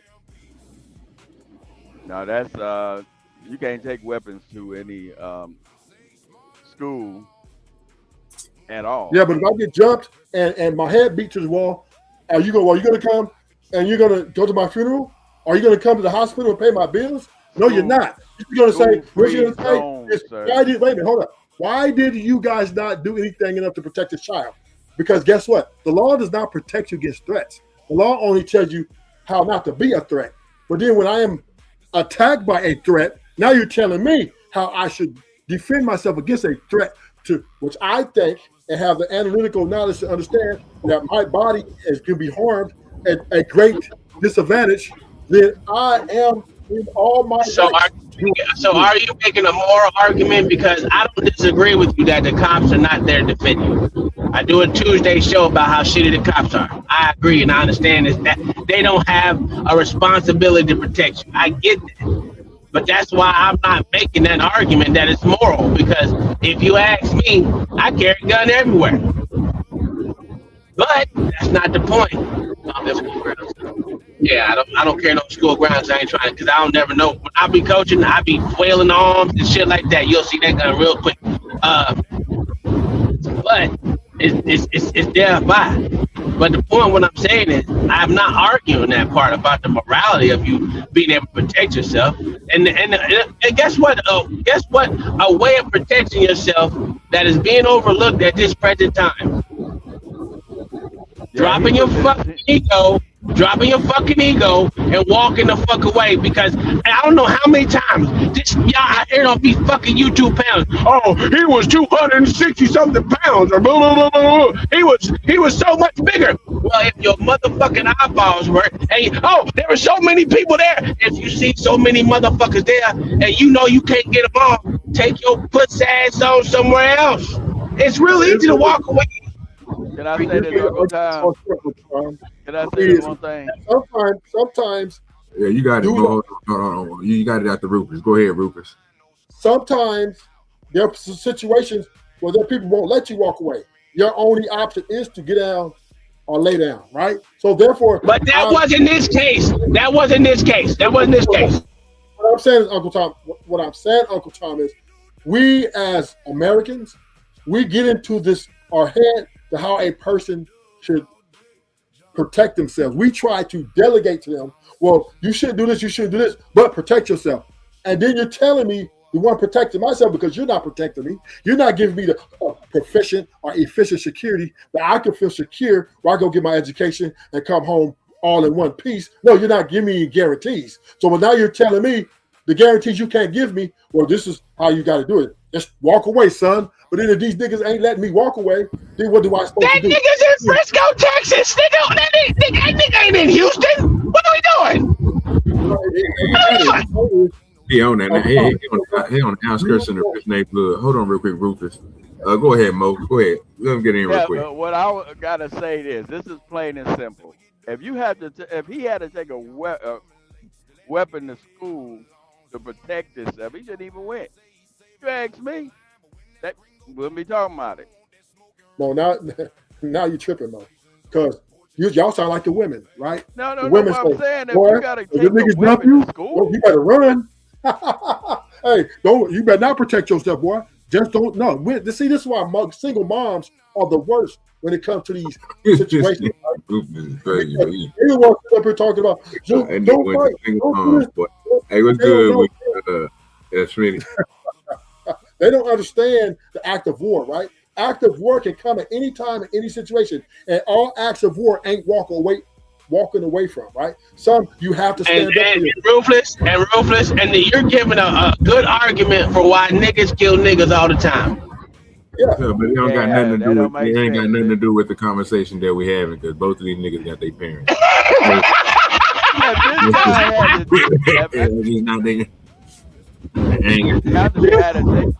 Take a dang on a knife, poke, or whatever you want to call it, to school. There's a reason why he took it, because he knows something about to go down. It didn't make no sense to me. Right, it never makes sense. Yeah, but you let your government tell your kids they can be. You don't have to be a boy. You don't have to be a girl. But you're making a different argument. No, we get it. We get it. We understand it. I told you this already. I'm with you when it comes to that argument, right? But legally, it ain't on solid ground, baby. You in water right now. And you ain't floating, nigga. You sinking. But we understand that the law is not always correct in how it's interpreted, nor is it clear on how one should defend itself, right? The law is subjective in different circumstances, in different situations. So therefore, we have to understand as people, we have to take those into consideration when we get to talk about these situations where people are getting violent with each other and when people feel threatened, right? The emotional charge, the fear, all those things, man, are factors which can come outcomes of somebody getting hurt really bad. And for us to jump to conclusion and taking the side of law and say, well, he wasn't supposed to have no knife. Oh, well, he wasn't supposed to even fight. He's supposed to walk away. Yeah, that is us being delusional and unrealistic about life itself. Life can happen sometimes, and sometimes you got to take the cards that dealt to you. Okay, man, we're gonna continue this switch kind of thing. You're 100% right, Rufus. And that's why that nigga go get 5 years on fucking in jail, and then goddamn 5 years on paper. And it's cool. I mean, I'm not disagreeing with you. And listen, it's always I'd rather be judged by 12 and carried by 6 all day. I'm with you on that. But that's not what's being argued right now in court. And for them to say that they rest with only bringing up one goddamn witness, one witness, that means their case was weak. They couldn't make an argument for why it was self-defense. Well, that's another thing too, man. I mean, unless you know, that's another thing that's throwing everybody out, bro, with it, because you're not the only person that, you know what I'm saying, I didn't heard say that, bro. I swear it was more than one. But again, the transcripts that everybody got is saying something different. Just like when they talk about the 23 people from the prosecution side, I don't know if it's 23 people. I'm just saying, I'm just giving out numbers that they was giving out online. I mean, we ain't got an accurate number yet. Don't seem like it. Let me ask y'all a question. Do anybody know how many of the prosecution's witnesses there was? Chat and panel. Can anybody give me an answer? Ask that again. I thought How it was like a dozen of them. witnesses did the prosecution bring up? Was it like 6 of them, or it could have been like, I don't know. It was quite a bit of them. I'll find out right now. I think it was like about, I don't know. I thought it was like 12 of them. I don't know. It was a lot of them.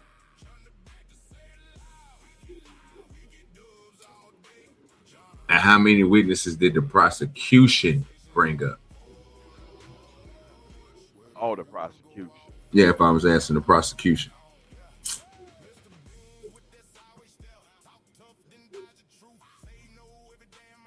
Hey, Bings, do you know how many people that was brought up? Okay. No, not total. Because when we was on the show earlier, I only heard them mention. Hey, bring your microphone closer to you just for a second. Oh shit, my bad. Damn, I wasn't even thinking about that. I only heard them even mention 2 different people's testimony. Some nigga named Eddie and another person. So I really only heard them mention 2 different testimonies. What shocked me though was that Fantastic. Yeah, Fantastic was trying to say, yeah, that was the motherfucking defense. I'm like, in my head, it's 21. I'm like, that don't even make sense. Because it's one and then the other. Either the prosecution goes first or the defense goes first. But once one is going, that's what it is. They have the right to cross-examine, but it's not necessarily their turn. You know what I'm saying? So Right. all of those people that we heard so far was from the prosecution. Right. And so as far as I can see, they didn't make Carmelo take the stand. The prosecution So called 20 they wouldn't have assumed. What's the number? Just give us the number. 21 witnesses. Okay, cool. So they also didn't believe that Carmelo would do well in cross-examination. Because if they thought Carmelo would do well in cross-examination, they would have called him. Well, it's very rare that the charge goes under that. They just prosecutor trip them up with kind of questions and paint a picture. So they typically don't put the guy's been accused on those type of things. Bro, I would eat that shit alive. The reason why, But at the same time, I'm not an 18-year-old kid, but I would eat that shit alive, nigga. They would regret the day they ever called me. Cause I'll smash that shit. They would be like, yo, we shouldn't have never called this motherfucker. The reason why I asked is because it's the details, right, that matters to me, because we haven't got this stuff physically ourselves, so we're hearing this from other people. So before we get to go into the defense, the question I would have for you guys, and see, can you answer? Because most of y'all done been on panels, or we done been around people that's been talking about this, and I always wondered this, right? So the 21 people that the prosecutors brought in for witnesses, the accounts that these people had, how many accurate stories of the witnesses can we say has been presented by the news, the media, whatever you want to say? How many of those have been accounted for? Because until somebody just said 21 now, it seemed like nobody up here knew how many people that they didn't cross-examine. You don't know how many. We didn't know how many people that was brought up as witnesses, and none of this stuff has been. Are we letting the people that's talking about this pick and choose what to tell us? Because there's some, in case some of the witness 17 didn't matter. Witness 18 didn't matter, but witness 6 and 7 was the truth. They said some real good stuff, but we forgot about the first witness, the second witness, the third witness, the fourth witness. There was 21 people that came up there. And I'm hearing everybody say stuff about this, but I wonder how many people are recounting or hearing things that each witness is saying, because they in the courtroom, they hearing this stuff. How many people just coming out giving a accurate transcript? So if you know one, give me the source. If you know it, please give me the source. Yeah, most witness testimonies will contradict each other 97, 98% of the time. So not really highly. I agree with Trent. I agree with House of Hypocrites. He said the motherfuckers was lying, and I agree. And especially they stick together down there in Texas now. Mm-hmm. So I don't trust the court system. I don't trust the prosecutors. I don't trust none of that. The system is geared because the only reason this is what make me call foul play. They gave the man a bond. When he first got charged, they gave him a bond. They sent him home. If it was that serious, when they thought he was just a murderer, they wouldn't have gave him no bond. We know that. We see this all the time. They do not give you bond. You got to fight that thing from the cell, son. So, they didn't even let OJ go home. So that tells me that somebody made some phone calls, some shifted in the tampering of witnesses, manipulation of the prosecution, manipulation of the judge. That maybe some people who know some people is making it where they want this boy to do a lot of time. The judge is the one judge is the one that gave him a bond. It wasn't no one else. The judge made that decision. It's a different judge. Sometimes I just don't understand what you be saying sometimes. It's a different That's judge. fine. That doesn't. I get that, but that doesn't discredit what I'm saying. It's not no witness that they get to testify. Oh, wait, not a witness that testifies against them, and not none of these shits. It's just a prosecutor, defense, and a judge that sit there to give him a bond. One saying he shouldn't have it, and one saying he should have it. It ain't no one else besides that. So all that extra shit that you brought in does not play a factor. And not to mention, I would agree with you that, hey, they may have thought he wasn't a bad guy. I agree. You know why? Because he's young. And it is what it is. That's why I said he's going to get 5 years and 5 on paper. Yeah, but mine is relevant. I ain't gonna lie, that might be a blessing. Yeah, 5 and 5 might be a fucking blessing, bro. It might be a Western. Yeah, and all together, you serve 5 and you get 5 on probation. That might be a fucking blessing. It would definitely ruin his life, though.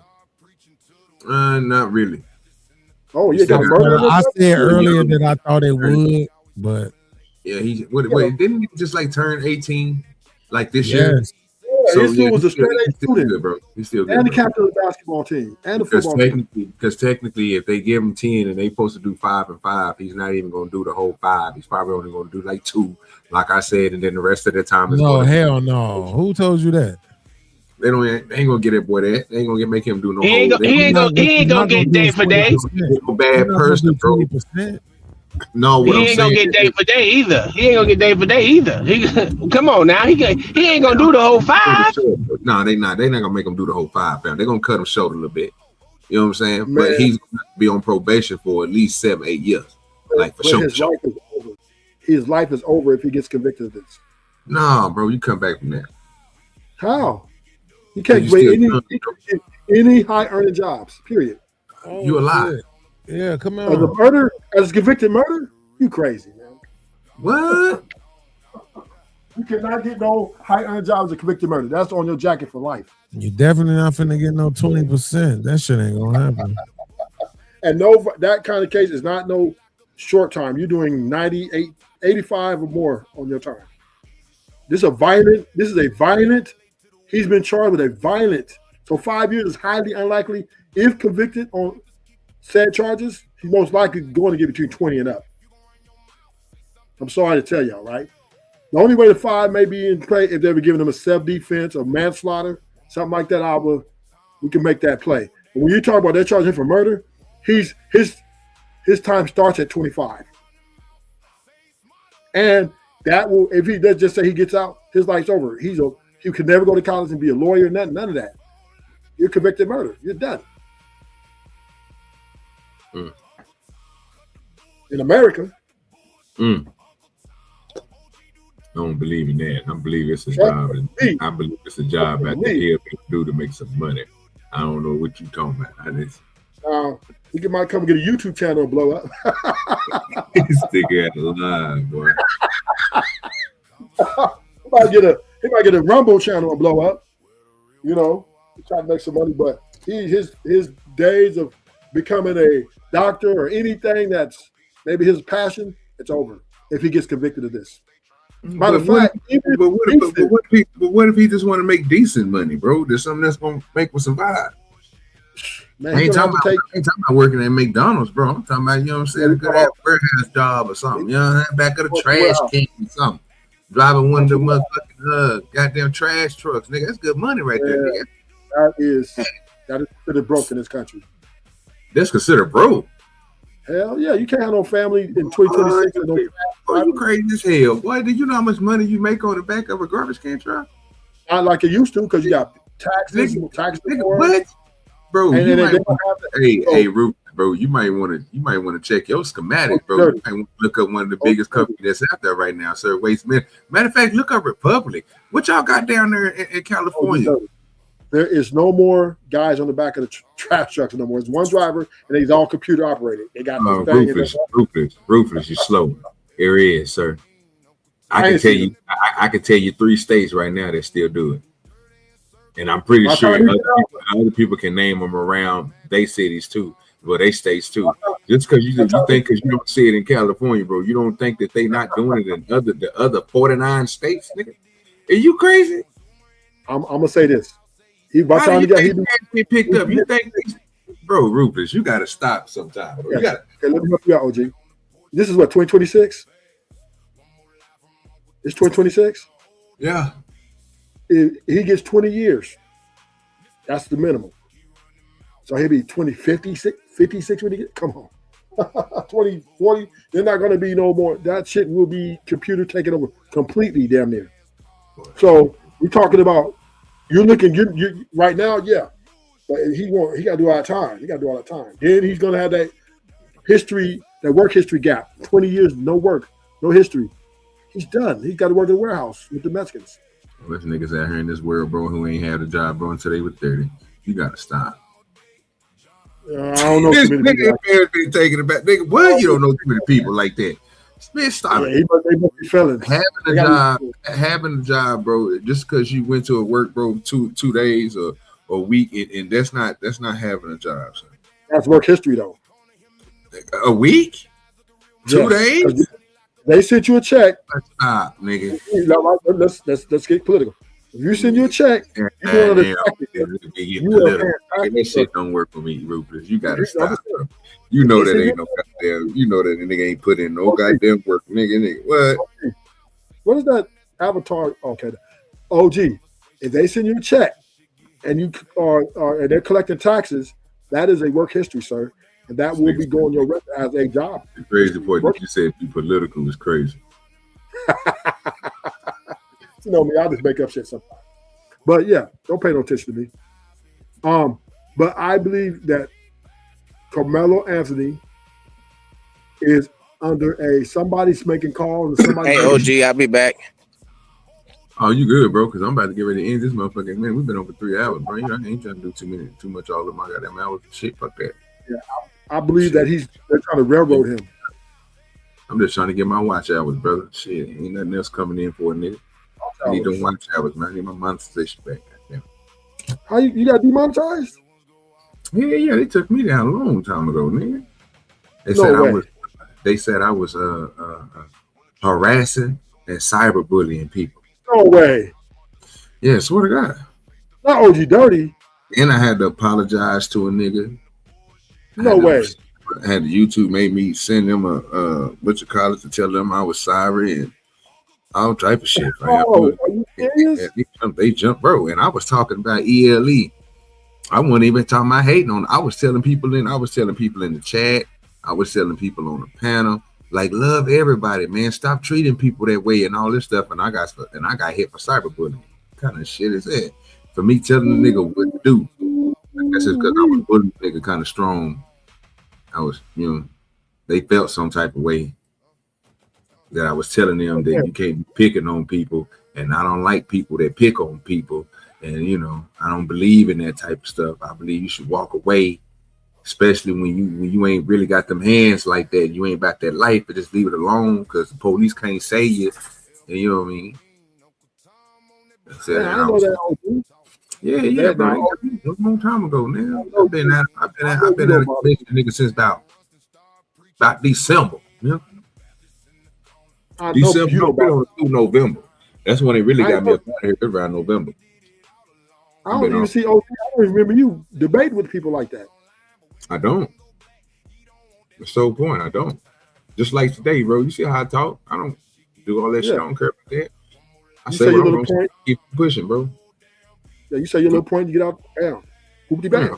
Bro, hey, it is what it is. I ain't tripping. I'm cool with it. I mean, I get there one again. You know what I mean? It's too funny like that. Yeah, it's cool. Like I said, I don't really have no big problem with it, bro. Y'all, we've been on for 3 hours and 4 minutes. Y'all already know Spoon is out. Spoon is out of town, so I'll be taking over this week. If you want to see us talk about anything, or if you want to come over and kick it, you know what I'm saying, we'll be over on OGDoDirty page for all shows this week, which is going to be tomorrow. Tuesday show, I'm going to have it up. Wednesday, have it up. Thursday, have it up all the way probably to Sunday, unless I do a collab show or something with somebody. I'll be on my show. I'll be on this channel. Trying to get on and watch it. I was up, so hopefully you guys are watching. Hopefully, I mean, I can keep this one up. We didn't go crazy, so helps out a lot that we didn't go crazy on this one. And I could just end it and get the hell up out of here. Peace. I'm gonna cut this music off before I get ready to go. I'm just gonna say peace. Have fun. Appreciate everybody that came up.